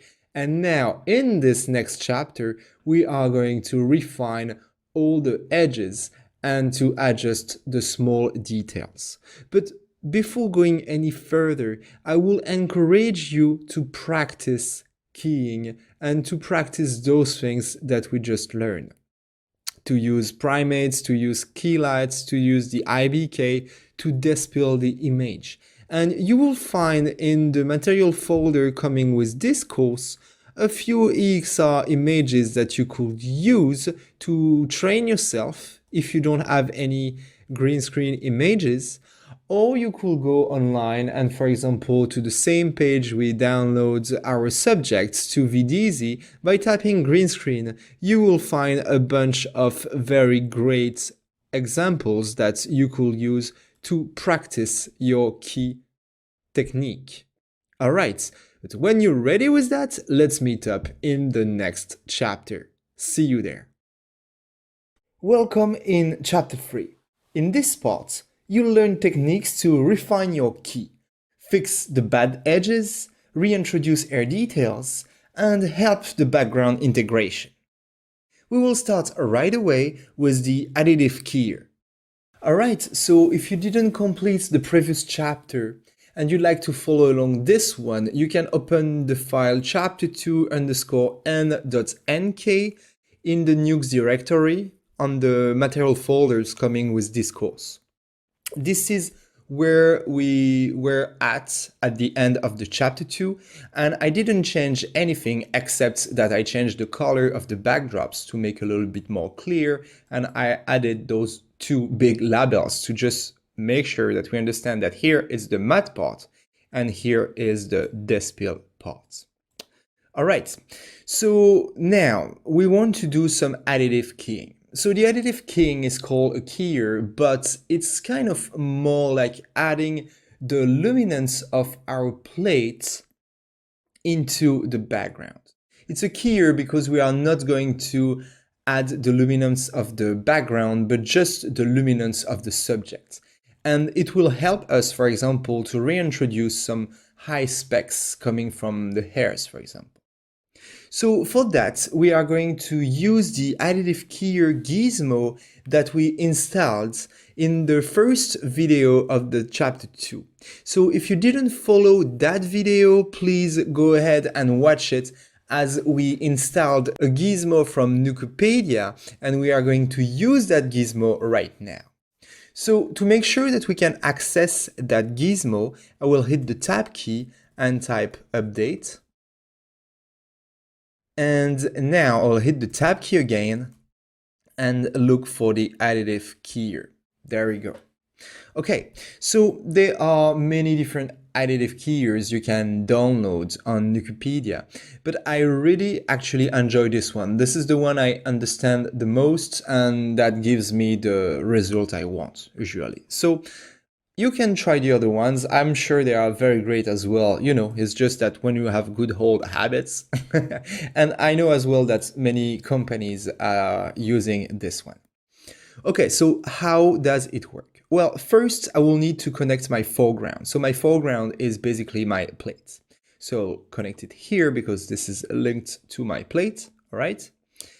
And then I need to connect my background. Okay, so my background is coming from there. So we'll just create a dot here to be able to connect my background right here.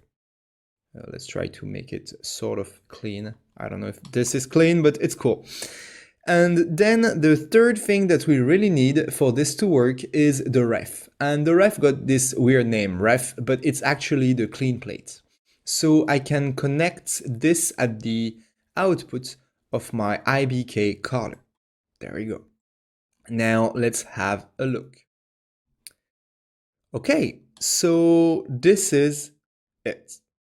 Perfect. Basically, I'm having no change to the background. Let's actually make sure of that.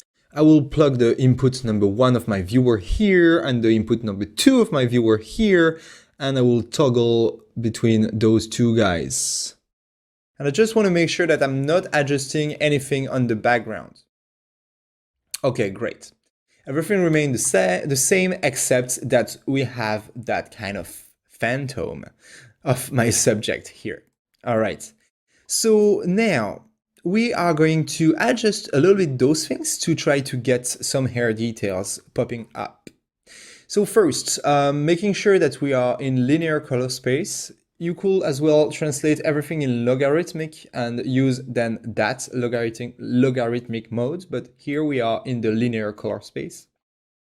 And then, well, I will just drop down a little bit the saturation, I don't know, and maybe increase the brightness.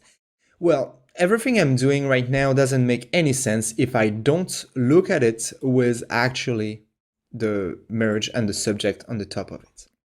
Okay, so this is the final merge of my comp, for now at least. And now I will actually connect that guy. Oh, that's my viewer. Okay, that guy to the additive keyer. The problem with the additive keyer, if like you disable it, it just go to the plate. So you can't really do like toggle on and off and on and off. So what I'm doing with that kind of tool usually is to create a switch node that I will switch to 1 here. And I will plug the 1 input to the additive keyer, the 0 to the nothing, and here. There we go. I just want to make sure that, nah, I knew it, that something was wrong here. All right, perfect. Now, why I'm doing that? Because if I'm looking at the switch, if I disable the switch, it will switch to the 0 input, you know, so I can easily toggle on and off my additive keyer just to see the effect of it. All right, cool. So now let's go back here and let's see the on and off, on and off, on and off. And this is great. Look how cool these things are. It really reintroduced like a lot of small details. Not all good details. I can see that I have some noise here that I actually don't want. But for that part here, this is cool. So maybe we need to change a little bit. This is maybe a little bit too bright. I shouldn't have boosted up the brightness. The saturation can go down because if I go up, this is the wrong color. And then you can maybe tint it to have it more like the hair color. So we could imagine more like toward yellow. Yeah. Maybe it's a bit too much. All right, something like that. Okay, cool. And now, well, we would actually need to isolate the selection of the hairs that we need to reintroduce because we don't want to reintroduce that noise on the top of the hair. And let's see around the other side of the face if it actually does any good or no. We can see that there is something here happening. Well, it's actually not too bad. It actually helped a little bit the integration because we had this kind of dark edge here. So we could imagine as well using the additive keyer for this edge. Basically, most of the things that we are going to do in this chapter are to get better edges. And usually we are doing that for a specific part of the picture. But you don't know, sometimes this correction that you are doing is actually helping another part. So you really want to look around to see what is good and what is not. Sometimes it can make things worse as well, you know. Okay, here it doesn't do anything. And what about here? Okay, well, I think that actually the only place that is a problem is that top here with that kind of noise. So we are going to make sure that we are removing that. So for doing that, I will simply draw a roto.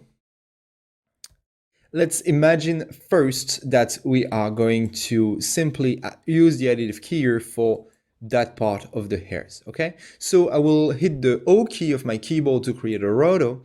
And now making sure that that tool is selected, the Bezier, I will draw a garbage mat around the area that I actually want to use for the additive keyer. Okay. Now, how do I will say, okay, I just want to use that part of the additive keyer and the rest basically from there. Well, I will use that node that we use a lot when we do some keying, which is the key mix.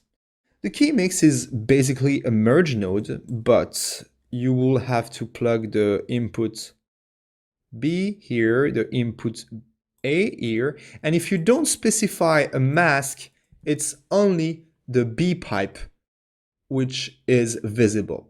As soon as I plug a mask in, boom, I will get those details out of there.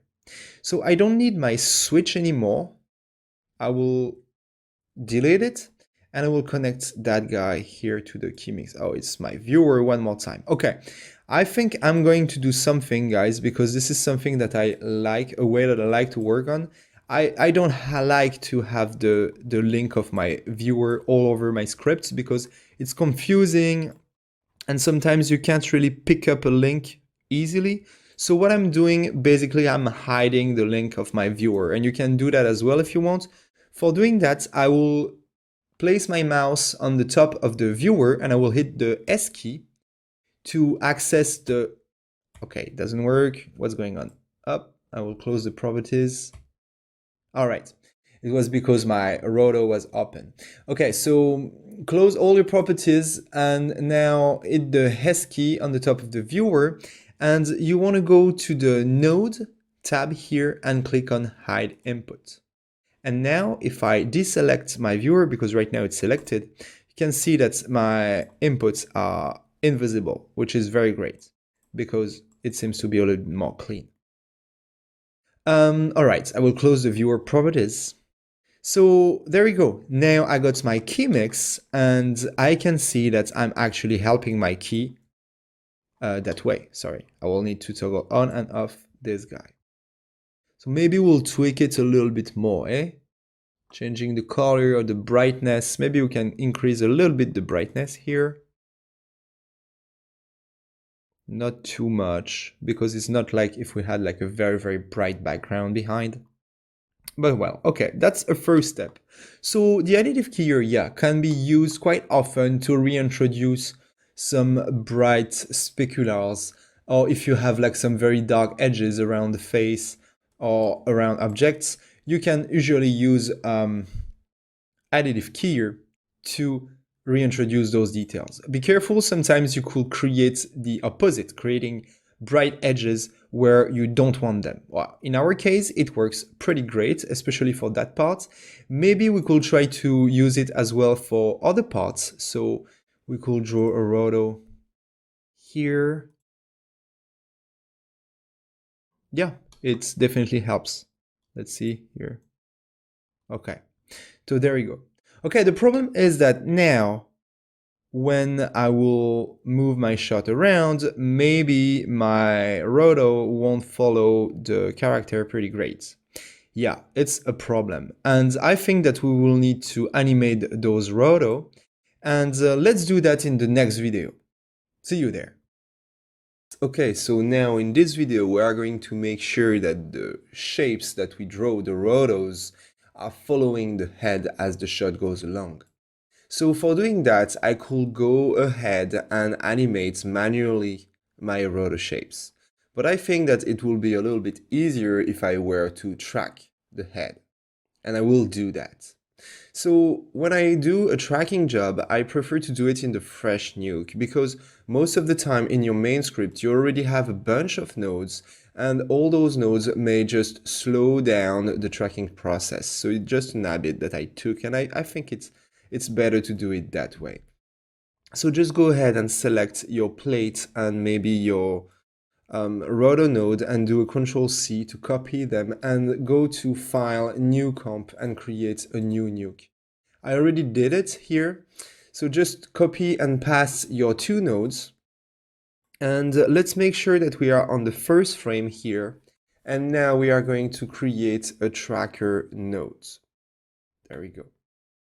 Okay, so we are going to track the head. So for that, we need to find some high contrast and identifiable shapes on the head that we can actually track. So there is one pretty obvious here, which is for me the here, which is going to be a great region to track as the shot goes along. And we can verify that the here is always visible. A good tracking point is a tracking point that is always visible as well. If the point is disappearing through the shot, Nuke won't be able to track it. So yeah, that region will be a great one to track. And as the head is actually rotating a little bit, we will need to find another tracking point as well to be able to track the rotation. And I think that I was about to say the eyes, but she's blinking a few times, so that will be a problem. Maybe we can go for the mouse or for the nose here. I think there is like, yeah, high contrast shapes here, so we'll probably go for the nose. But let's start with the first tracking point. So I'll go to the frame number 1, the first frame of my shot, And I will come and click on that guy here to create a new tracking point. So we'll click on the here to create my tracking point. And so if you never used the tracker before, this could look a little bit weird for you. Well, this is actually very simple. This is where your tracking point is going to be, the first little square here. Then that square here is what the tracker is going to look for. So we are going to look for that image here, as you can see, you know. And then the big square is the tracking region. So basically where the tracker is going to look for that region. So you really want to adjust those areas in function of your tracking. First, you want your tracking region to be big enough to get all the identifiable shapes and contrast things in it to help Nuke to recognize what we are looking for. And then you want this region to be big enough as when the shot is moving, that the tracker will know where to look for. If it's too big, it may be super slow. For example, if it's big like that, it may be super slow, and maybe it will find the same shape somewhere else. You don't know. Okay, here I don't think it would, but in some case you have very similar shapes in the shots. And so if your region is too big, maybe it's like, oh, boom, it will go there, you know? Okay, so just try to keep those two square as the minimum as you can. Big enough to get the information that you need, but not too big that you could introduce errors in your tracking or slow down your tracking too much. Okay, so I think this is a good tracking point and a good tracking region, so let's try that right away. I won't go into details about all the options of the tracker. This is not the subject of this course. We are going to talk about that in further classes. So for now, I will just make sure that on the frame number 1, and I got my tracker created on the here, on frame number 1 here, and I will come here and click on that button to track forward. And there we go. Tracking is going on.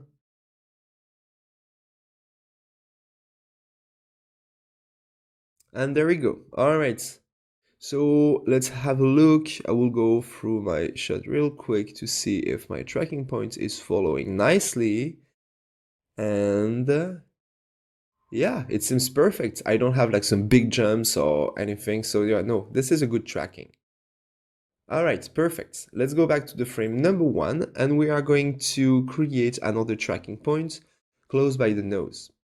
So select that guy here again to create another tracking point, or you can hold down the Ctrl and Alt key and click to create a tracking point. So for this one, I really want all those high contrast shapes as well, you know, and I will do exactly the same. I think the regions are good like they are. So we'll just go there and track forward.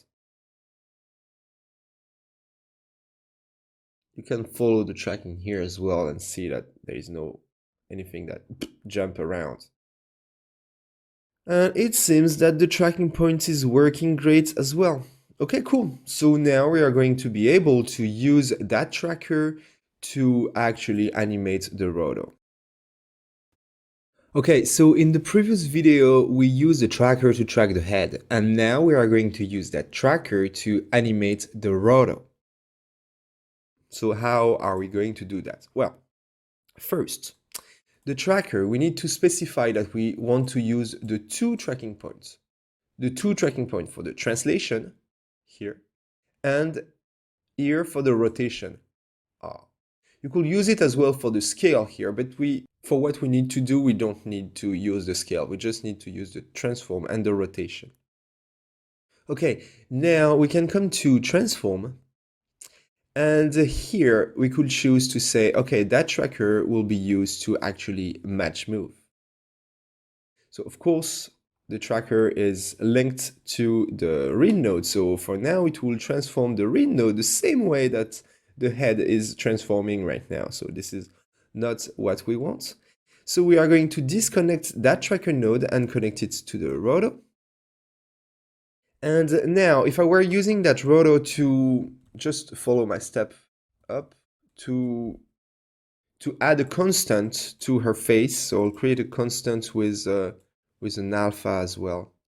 All right, let's make a constant red up. And if I were to use that guy, check. Now I could see that I will toggle off the visibility. I can see that my shapes are following the head through that tracker. So perfect, this is what we want. But well, we still need to adjust a few things. So I will reduce the opacity of that thing that we can see a little bit what's going on. So first of all, you want to know where did you create, on what frame did you create your roto? I don't remember. Sometimes I create a roto in the middle of the shot, which is not the best, but I do. So yeah, for example, here we created that roto in frame 43. And that was the frame that we decided to isolate that part and here that part as well. So maybe you could refine a little bit the roto, but let's go with that for now. So if the roto is supposed to be at the right position here, then the tracker point should be at position 0, 0 here because this is the origin position of the roto. So what we want to do here is to go to the reference frame and click on Set to Current Frame to make sure that at that position where we draw the roto, it won't affect the position at all. So as you can see, the translate is 0, 0, the rotate is 0 as well.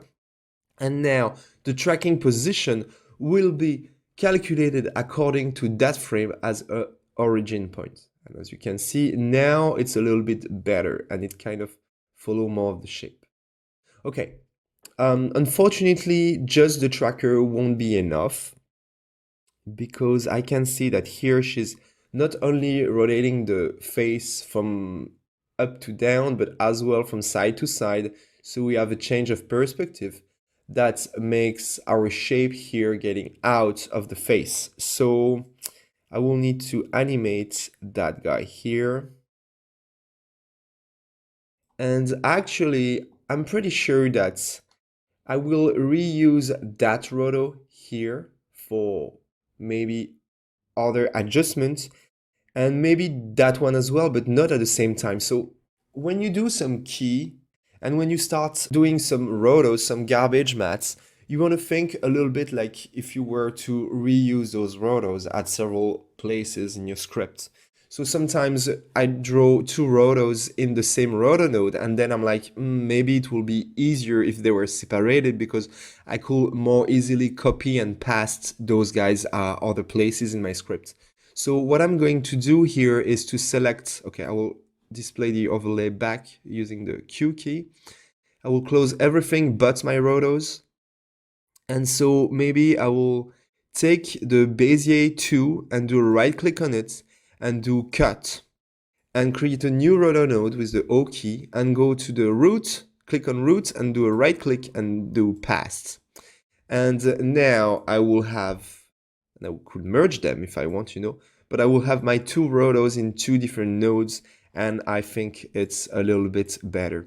As well as it's pretty good to rename your roto, so you can use the N key on a node to rename it, and I will say roto back hairs, and I will rename this roto underscore front face.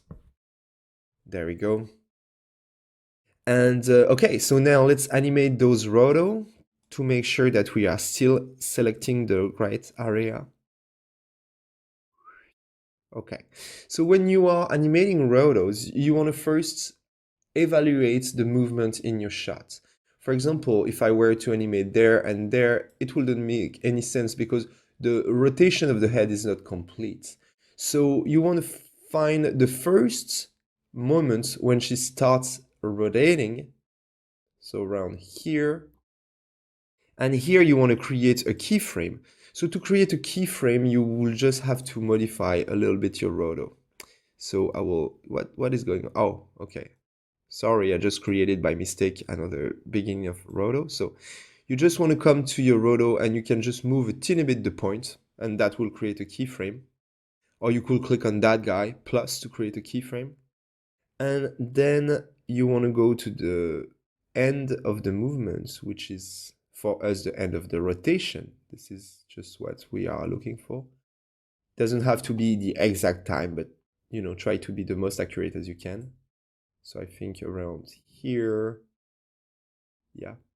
And so here we're going to move our roto a little bit to make sure that we are still affecting the area. Up.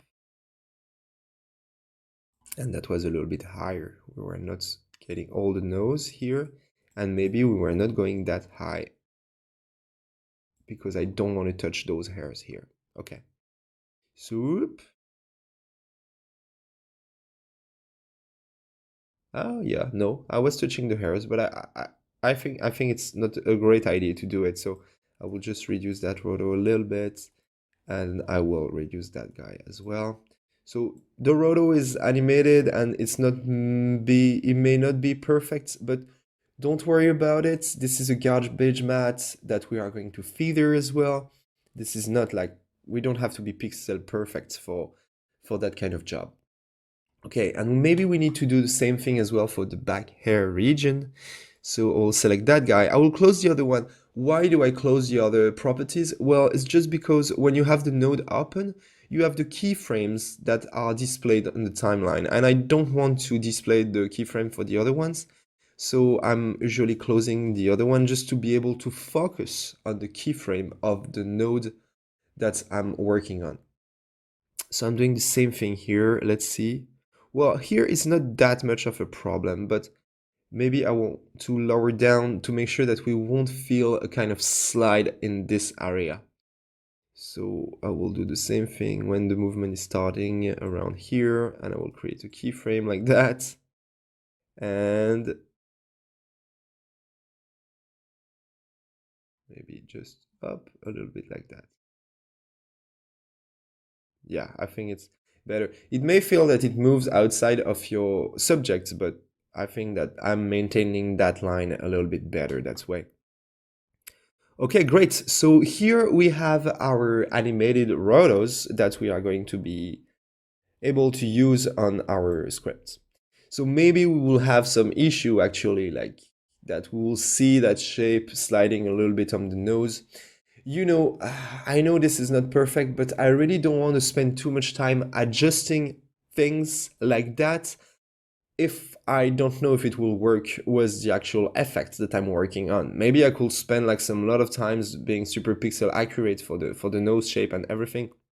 And at the moment I will put my effect, I will realize that it doesn't work through the shot. So first, always mock up an effect real quick, do as fast as you can, and then if it works, then you can refine things. So, okay, so I just need to copy that part here and go back to my other script, and I will paste it here. And now, oh, okay, so this guy can be deleted. And now I can see if my up through the shot. Yeah, perfect. And it does it as well on the forehand.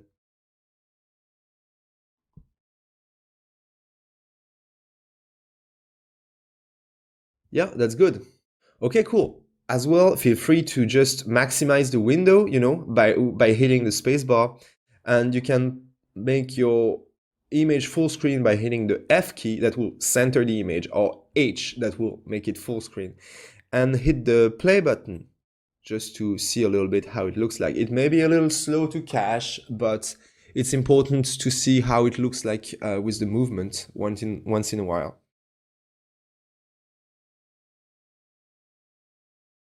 And yeah, I think it does help the shot. And now let's move on to the next video to see another techniques to fix edges. See you there. Alright, so the second thing that I'm usually doing when I'm adjusting the edges of my key is actually to work on my dispill.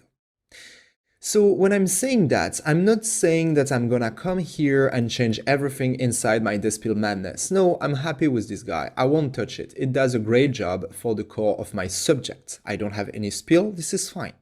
But if I'm looking at the edges of my subject, I can see that I have sort of hard, bright lines that comes out here, a little bit on the top of the head here, and we have the same thing here, you know? And those things are coming from the dispill because we have the focus edges here, and so the color of the background is just bleeding on the defocus edges. This is totally normal, and the same thing will happen if you had motion blur. So we are going to actually use a little bit the same philosophy that we did for the matte part.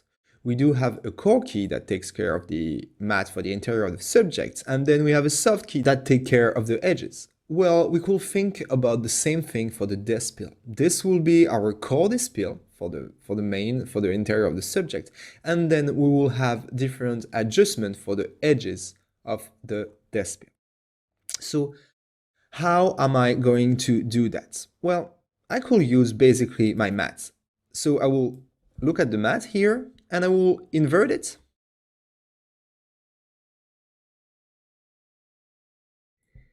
And now I have a perfect matte to adjust the color of the dispill everywhere but inside the subject. So I'm gonna create a grain node and plug it here. And now, if I look at that, boom, I can adjust everything outside of my subject. Of course, I will need to erode a little bit that matte because what I want to affect are the edges, and right now I'm not affecting the edges. I'm strictly outside. So I will create an erode filter after the invert, and I will actually go on the other way just to shrink it down a little bit. I'm going extreme on the color correction right now just to see if I'm actually touching my edges or not. So I think this is good. So now I can come back to my grain nodes and revert the gain to 1. Okay, cool. Now let's have a look if this actually have an impact on my integration. So I'll come here, zoom into that part, go to my grain node, and reduce. And as you can see, the edges start to disappear. Careful because we can easily create some edges on the other side, you know, black edges instead of having bright edges. So you want to find a fine balance, and I'm not saying that this technique will work all over your subject. You know, sometimes it will actually work great on some areas. Like for example, I'm sure that this could help. Yeah, it helps a little bit. But it may not help here. For example, look, the face. We're creating like a big black matte, so we don't want that. Well, let's try to see if we have an overall correction that will help everywhere. I feel that here it will help for sure. Maybe can help a little bit down here as well. And you could imagine as well not only tweaking the luminance of your dispill, but as well the color. And I will create another node, a color correction, just to illustrate that. And I will plug that color correct to the same mask I created. And for example, I will desaturate the color of the dispill. And look how much it helped. To get rid of that blue color, it actually helps a lot. Maybe we don't need to go that dark here. The luminance was kind of okay, maybe a teeny bit more dark, but the fact that we removed the blue color helped a lot. So that's something that you really want to consider, is always trying to tweak the edges of your dispill to try to help your integration. So what I'm trying to do here is to find a basic setup that will help most of my matte. I know that some areas won't work. I already identified that the face doesn't work well with that type of correction, that was better before. But overall, this correction will help most of my edges. So now I will just have to isolate the small part which is not working and remove it from my correction right now. So let's do that actually. I'm going to put those guys a little bit on the side and I'm going to create a key mix. And I'm gonna say, okay, this is my main correction. This is the correction I'm doing to the edges, and now I'll plug it here. And now I want to say, okay, I want to use that correction everywhere but the face. So I'm going to draw a roto on the face and the neck. Chuk. And I will invert that roto because basically I want to create a mask that takes everything but the face. And I will use that to mask my key mix. Now if I look at that guy here, up, I can close all those properties. I'm adjusting everything but the face. All right, another good habit is always to use feather and blurred mask when you are garbage masking things because you don't want to create hard lines and anything. So it's a good habit to add a blur with a little bit of blur behind your rotos just to smooth things out. And the same thing is true as well with your erode here. Maybe we are creating hard matte. I'm not sure, but just to make sure, let's create an edge blur here, just to smooth out this edge, just in case we are creating any issue. Maybe we don't want it to put it too strong, but there we go. This is a safety, There we go. So now we do have a way better integration. So remember, as I told you, like it really depends of the background, and it's important to work with the background you have to do the edge integration, especially because what we are doing here may work well in this background, but if we're using, I don't know, like the checkerboard, I'm not too sure that the same things will work the same way. This start to be a look weird. Like this is desaturated, so this is not looks good. But like on that subject, on that background, well, it looks a little bit better. As well, as you start tweaking things all around, you may reintroduce other mistakes, other little problems. So keying and integrating is a process of back and forth, and you need to be careful with what you're doing. All right, so one last thing, the roto for the face need to be animated, of course. So, well, maybe I will actually shrink down that guy here and here, all right? And this needs to be animated, but the good thing is that we already tracked the face. So I can come here and take that tracker, and I'll actually rename that tracker face. And I'll copy this guy and paste it here before the invert. And now I draw my roto at the frame 93. So I want to go to the tracker face number 1, the one I duplicated, and put it here. Go to transform and click on set to current frame. And there we go. Okay, so yeah, adjusting the dispel is really one of the main things that you should do when trying to adjust the edges of your comp.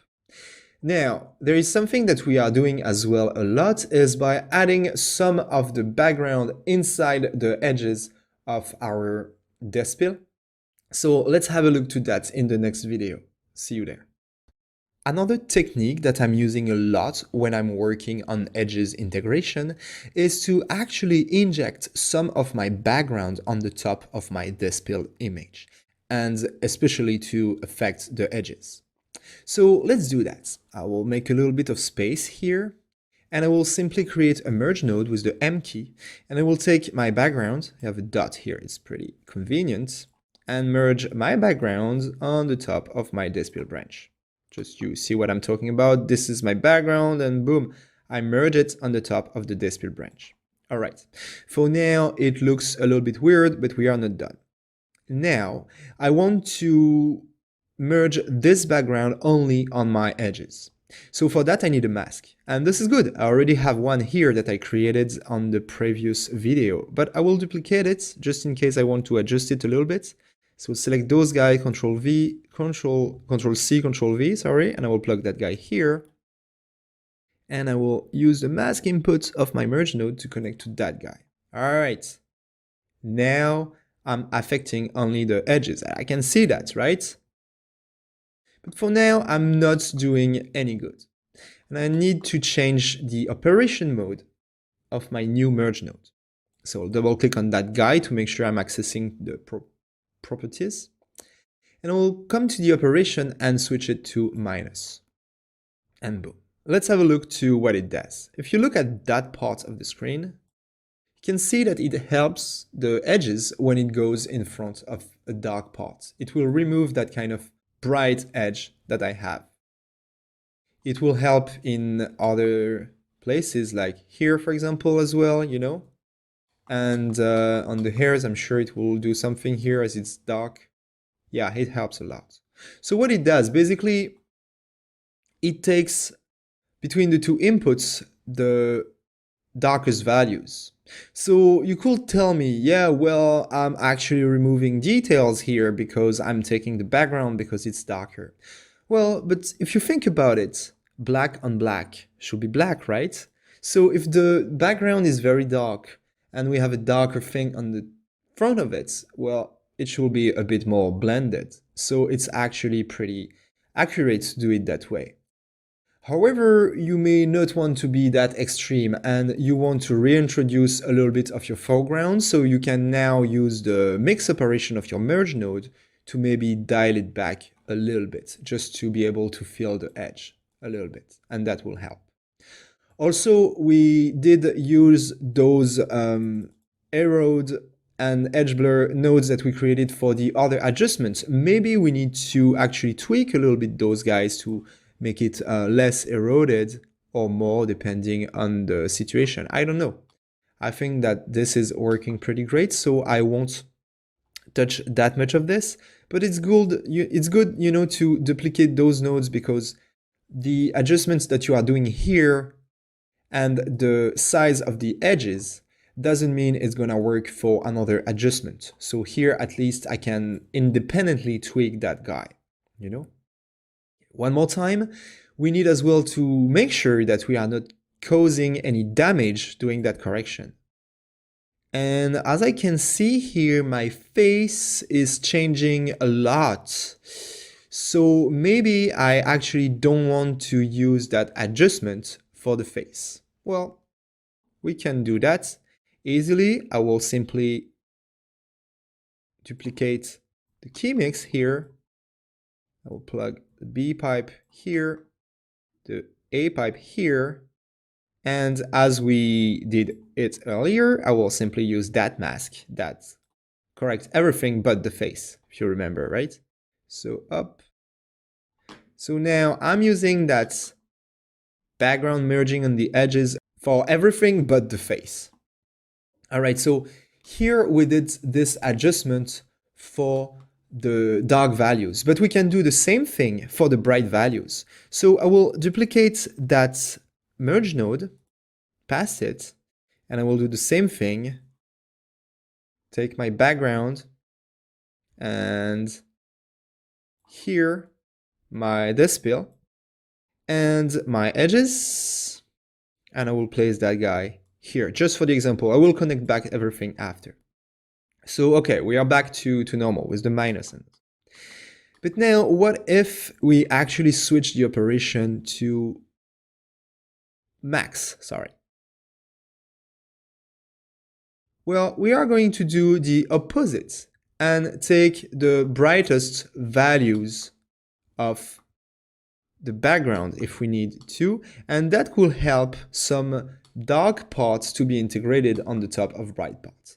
Well, in this specific case, maybe it helps a little bit the hairs. We were starting to get a little bit of dark values here, but I don't believe it helped us that much on the rest of the comp.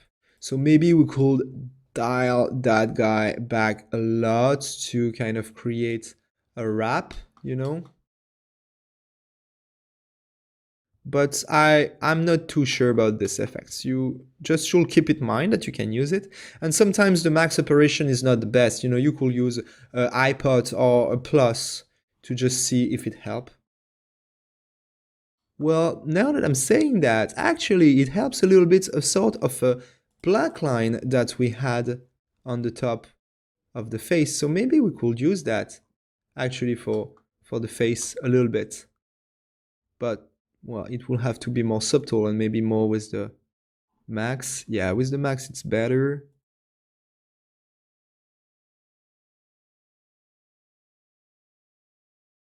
Yeah, it helps a bit.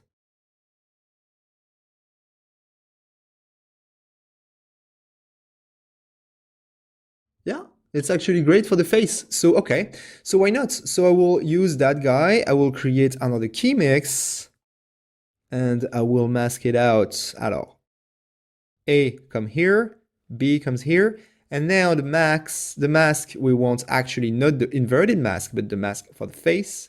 There we go. And boom. Okay, so now we have this correction that affects a bit the face and this correction that affect the rest of the body. Okay, so between those two videos, I just went ahead and cleaned a little bit that section of the script because it was a little bit messy, but this is exactly the same. Okay, so we've done a lot of global adjustment on our display. I'm saying global, but we actually did a different adjustment for the body and for the face. But this is more like an overall adjustment. And now we could do some more local adjustment. For example, we could try to get back more hair details or at least more of the color of it.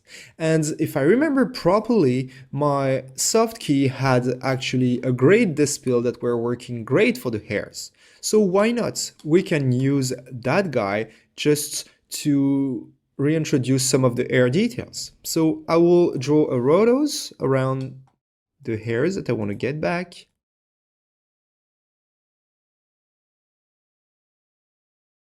And I will do a key mix. Up, mask here, and now the A input out of my IBK gizmo. And so how my display looks like, a little bit weird, right? But let's have a look to the final result and see if it makes any difference. Yeah, it helps. It reintroduces a little bit of color, and I think it's very nice. Okay, cool.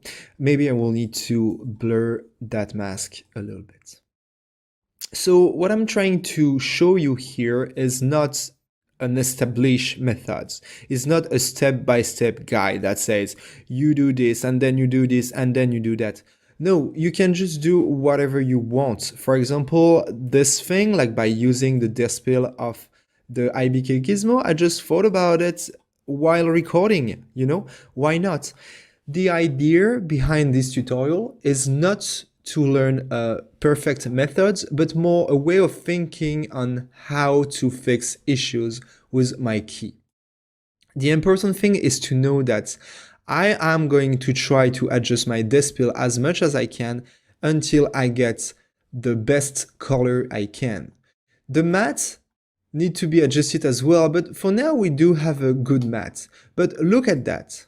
Only with the dispel, since the beginning of the chapter, we actually improved the edges that much. See, the black line now is gone, the white line, blue lines are gone, the hairs look better, and this is just by adjusting the dispel.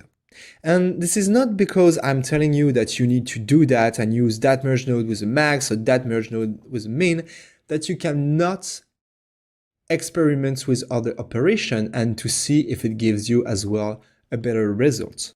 The important for me here is to understand the logic that we have a matte branch and a dispel branch, and if we do have edges on our results is most of the time because we need to adjust the dispel. Then it's just doing some color correction operations. So get creative on how you can do those color correction operations. I'm not saying it's easy, but I'm saying that if you know where your problem is coming from, then you may have a better idea of what to do. All right, in some cases, you can't adjust the dispel, or those techniques won't work. So let's move on to the next clip to see a technique that we use to apply after the premultiplication. Sometimes there are fixes that you can't really do with the dispill or the mat. And so you can try another technique that you will do after the premultiplication here. So this is a technique that I will call the color delete, where I will actually use the color of the pixel of inside our subject to try to extend that color and to recolor that edge. Let's try to do that right away. For doing that, I will use a erode filter, and I will connect that to my premultiplied image. And I will not only erode the alpha, but I will erode actually the RGBA. And what I want to do here is actually to erode until I get rid of that line. I just have the purple color here in my case. Then what I want to do is to blur that image. I will blur that, and the blur will actually take the color pixel that we have and to extend them, to blur and extend them. That way, I'm just basically expanding the color. Now I will unpremult that image to remove the effect of the alpha. And now I'm just expanding the color without any alpha. Now, using that thing, I could copy back the alpha from my main pipe, chuk, chuk, and premultiply that alpha. And now, if you look at the edge, well, I recreate some color on the edge. You'll be like, yeah, Flo, but you busted the entire image. Which is true. This is why we are going to apply that correction only to the edge. So for doing that, I will reuse the mask that we created here. Select that guy, come here. So basically, that mask inverted our alpha and push it in a little bit to select, to be able to affect the edges, and then a little bit of edge blur to create our lines. So I will now connect that guy here and that guy here, and now, voila, I'm recoloring only the edge. It was before, after, before, after. Maybe I can try to push in a little bit more the edge, just a little bit, yeah, like that. Perfect. So I recolored the edge like that. So that's good. And now if I look at with the final results, and I will connect that guy here, I can see that now I have the color, which is a little bit better. Well, we do have a lot of other noise. That's something that we could actually fix by masking only the areas that we want to correct. And I think that I want to use that correction only for that part of the close, and maybe the blue part here as well, because I don't know if you remember, but we had like a little issue right here. So I could use that correction only for that little part here and for that part here. So let's do that. I will do a key mix. Up, up, up. And now I want to isolate the part I want to use that correction. So I'll create a rotor node, not a rotor paint. A rotor node, there we go, and I will draw a rotor here, maybe just until that point. Up. Maybe a little bit higher. Actually, it was not too bad in front of the gray background, but well, we can still fix it, you know, we can still make it better and use that technique for you to see how it works. There we go, and this guy as well. And there we go. So don't forget to actually blur your roto, just to make sure that you are not creating any outlines. And there we go. Now, sometimes we introduce a little bit of hardness in the edge doing those things. So what I could do here is to reintroduce a little bit of edge blur here, right after on the premultiplied image. This is not something I recommend to do too much, but well, sometimes it's necessary.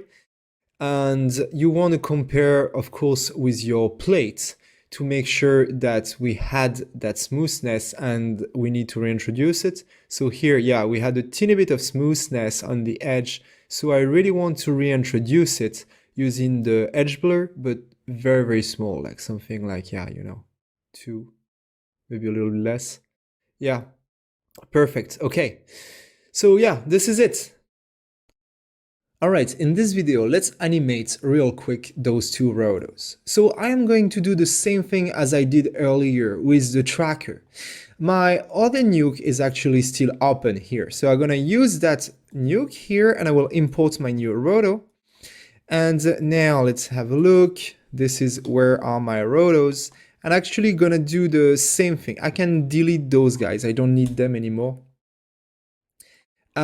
So I'm actually going to do the same thing. I may want to do two different roto for this part and this part. So we'll select that guy, do cut, create a new roto with the O key, go to the root and paste. All right. That said as well, I may have to track 2 times, one for the left shoulder and one for that right part here. Let's start with the left shoulder. So I'm gonna create a tracker node. There we go, hook up my viewer to it. Let's go to the first frame and let's see if there is anything that we can track. Okay, maybe that little dot here could do the job. Let's try that. So we'll create a new tracking point here. All right, what is going on? Okay, I need to go to the tracker tab, otherwise I don't see the tracker here if I'm on the transfer tab. Okay, so this guy is selected and let's go. Let's try to track and hope that it will follow.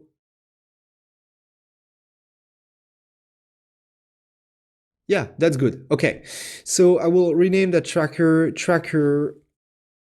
left shoulder. Here, I won't use a second tracker. I don't have any rotation. I just need the position of the tracker. So I will just use that tracker as it is. So I will unplug that guy and I will plug it after the roto 5, which is the roto for the shoulder. I will actually rename that node as well, roto shoulder. Left shoulder will be better. Roto left shoulder. Okay. And now we need to remember where we actually created that roto. So we'll close everything and open only the roto just to see that little guy here. Okay, frame 88. So I'll go to the tracker.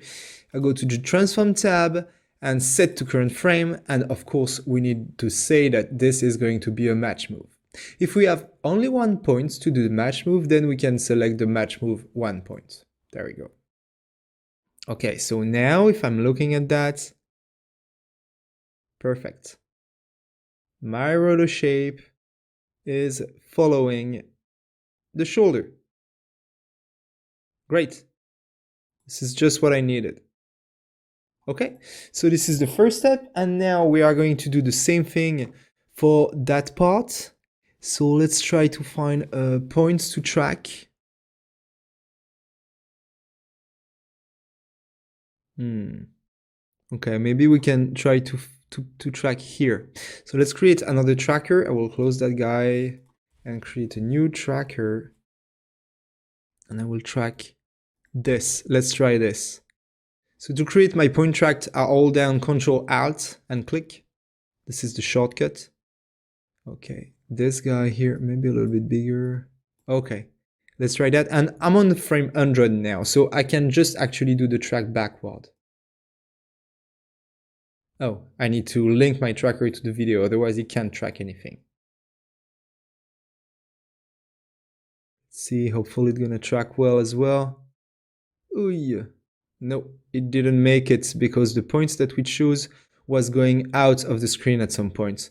So let's use something else. Okay, I will select that track here and delete tracks. And we'll create a new point and we're gonna track a point a little bit higher right here, for example. Okay, let's try to track that. Now we'll go forward.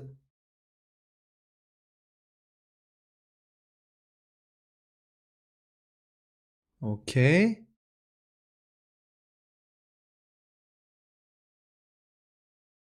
Yeah, it should do the work. Okay, so now same thing. I need to know at what frame that rotor was made. 88 as well. Okay, perfect. I'll take that tracker. I will call that rotor right body. And I call that guy tracker. Oop. Right body as well. And this guy will just go here as well. Transform match move 1 point, send to current frame. And now we can just take those two guys, go back to our main comp, and merge them together, up and up, and then place it here. There you go. Perfect. Okay, cool. This is it. Alright, sometimes for fixing issues as well, you will simply need to do a different mat for a specific section. Here we are pretty lucky, and with just the core key and the soft key we were able to get a pretty good mat. But sometimes you will have like two characters or a pretty nasty lighting on your green screen, which will make the task very difficult to do with only one key setup. And you will need to add other key for specific areas. But we can still illustrate that in our case with, for example, that part, which have a bit of a line here, a blue line. So that thing we could probably fix it with the despill, or maybe by deleting the edges a little bit. But we could try as well to simply use another key to refine a little bit the alpha at that place. And let's use actually the key light that we did earlier. I'm sure that that guy is a little bit more narrow than this. See, we are just actually refining, getting a little bit rid of the smoothness here. So let's try to use that. Well, I will simply use a key mix to key mix that key here to my main branch after the core key here. And I will draw a roto for the area that actually want to, replace. And let's do only the bottom of the face around the chin. There we go, like that. And now I'll plug that guy here and boom. Now I'm having a different key affecting that specific region of my mask, of my mat. Let's blur that guy as well, just not to create outlines. There we go, and let's see the final result. And before and after, so I want to toggle. Yeah, I can see that it helps. All right, cool.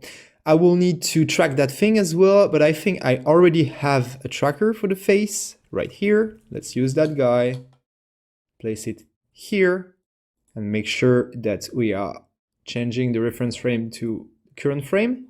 Perfect. And now, before ending this video, there is something as well that I'd like to fix. I noticed that we do have a little hole in the mat, which is almost nothing, right? This little thing here. But that could affect all the mat that we are using for the despill and all. See, we have this little thing. So just to make sure, I'm just going to come here and to set in mat to remove that thing here. So we'll create a new roto node. Up. Oh, I don't see what I'm doing. Oh yeah, it's here. To get rid of that shape, just to make sure I will make it a little bit bigger. Let's see. Yeah, oh, you can see it goes right here. Boom. I want to make sure that this noise is always inside of my roto, so I'm animating it a little bit. I could as well have used the tracker that we did earlier, but for now it seems that it's going to be faster to do it that way. Right now, and I will animate that roto to put it here. And perfect. Okay. So now if I just come here and enable that guy. Oh, yeah, I need to replace that mask. We'll connect to that roto here. I'm connecting that branch as well, but we don't need it. There we go. Perfect. Okay, cool. So now we won't have the hole in the alpha anymore. All right, this is it. All right, let's meet up in the next clip to now talk about the grain. See you there. A very important part of the integration of your key into your CG or matte painting is actually to reintroduce the grain we removed with the denoise and to actually add the same type of grain to the background. So there are two ways of doing it. The first way will be to actually disconnect the dispel branch of your denoised and to plug it to the plate with the grain directly. That way we will have the grain on the subject and we'll just have to add a similar grain to the background. Or we could simply keep everything denoised and add the grain on the top of everything at the end. Those two methods are used in the visual effect industry. Some companies, some studios prefer to work with fully degrained everything and then to add the grain at the end of the comp. And other studios would prefer to keep the grain of the plates and to add the grain only on the CG elements. Here we are going to add the grain on the top of everything. But whatever the methods that we need to use, we actually need to recreate the grain of the plate. And that could be a little bit challenging, but there are actually tools for doing it.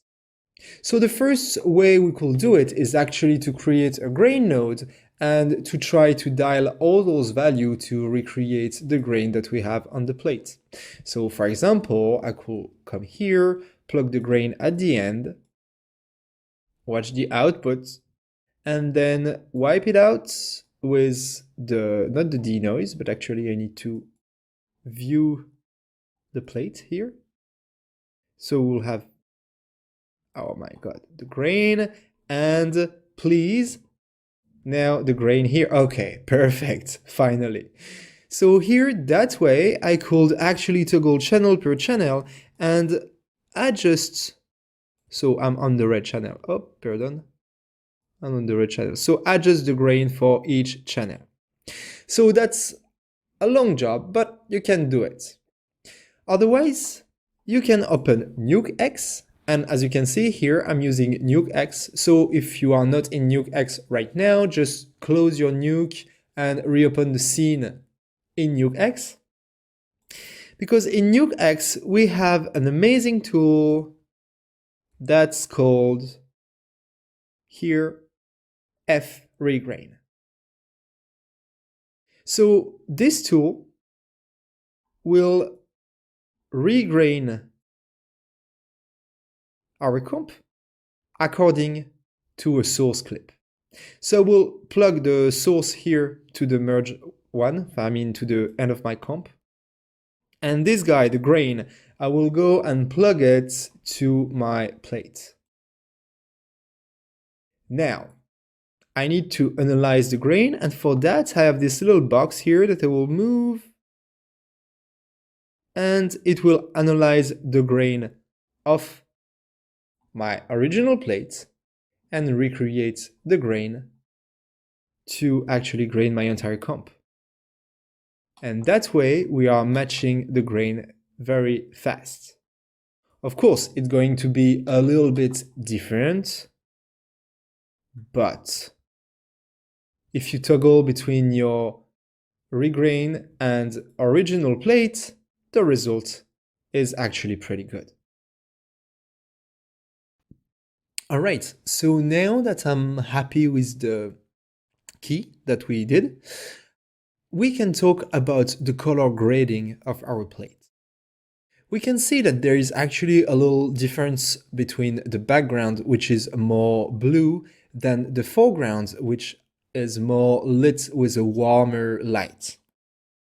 Well, we will need to balance that a little bit. But there is a sort of rule in compositing is that you never touch the plate. You will adjust your CG or matte painting according to the plate. So here there is not much that I'd like to do, but maybe I will actually place a color correction after my background and try to come to the gain here and to warm it up a little bit my background to help the integration. Not too much. As well, I want to check my black levels to make sure that I'm coherent between my subject and my background. So I will go to the luminance, look for the dark spots and sample it. I can sample a little bit. And I do have a luminance of 001. Okay, another dark spot just to see. Okay, 004. And what about this guy here? 001. Okay, so I think that my black levels are actually pretty good. So we don't need to adjust the black levels. Okay, this is good. I will revert there. Okay, and so now let's say you want to change the color of overall. Now that you match your plate and your background, if you were to create another color correction or anything, you could definitely do it here. But let's say we want things actually to be bluer. Okay.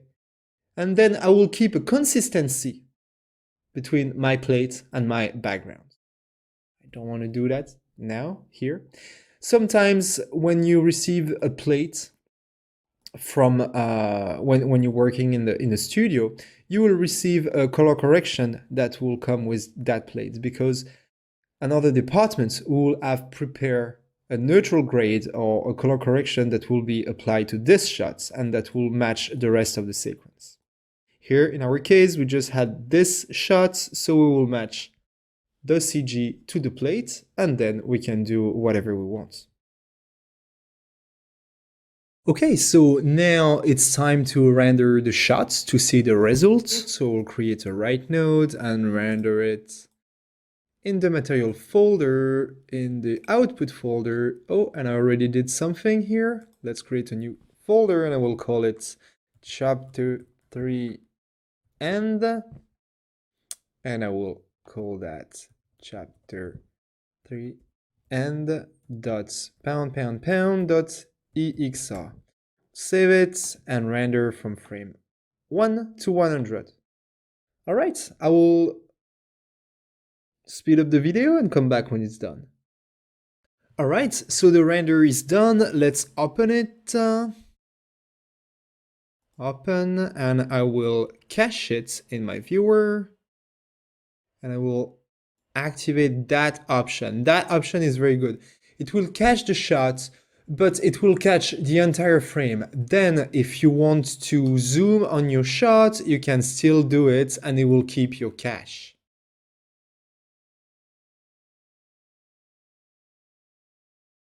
Yeah, and I think all of this looks pretty good.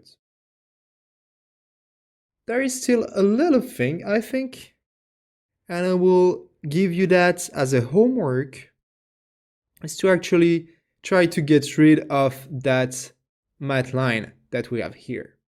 That may have appeared when we actually did the color change for the background. But otherwise, I think the shot is great. All right, cool. So, to conclude this chapter, we actually see how to do an additive keyer here. Then we learned a bunch of technique to apply to the despill to get rid of edges, bright, dark edges. We've seen as well how to do some color delete to actually get rid of some edges as well that could appear in defocused line or motion blur. And we learned as well how to add extra keyers to our matte. And finally, we talked about the grain and as well the color correction.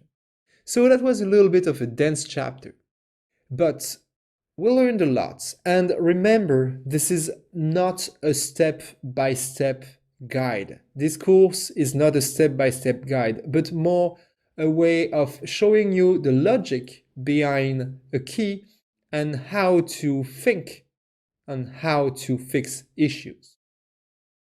For example, that little blue line here, I'm pretty sure that was a quick fix in the decibel channel here, you could get rid of it easily, or by using this erode thing. I will provide you a file with the fix, then you can compare with your own version. As well, I will highly recommend you to keep practicing, and if you did the homework for the previous chapter, then I will encourage you to now apply the new techniques that you learned in chapter 3 to actually refine your key. Now, this is the end of that course, and I really hope that it helps you to understand the fundamentals of keying in Nuke. But beyond that, I really hope that you understand the workflow that we use and the logic behind it, because this is the real secret of a good key. If you have any questions, any concern, you can reach me at florian.girardot@gmail.com or connect with me on LinkedIn. Don't be shy, please. Also, I encourage you to leave a review or a comment for this course. This is important for me to get feedback. I would like as well to thank Videezy for providing me this video for my course. And to thank you as well. It was a pleasure being with you for this key trip, and I really hope to see you soon for more advanced comping. See you guys!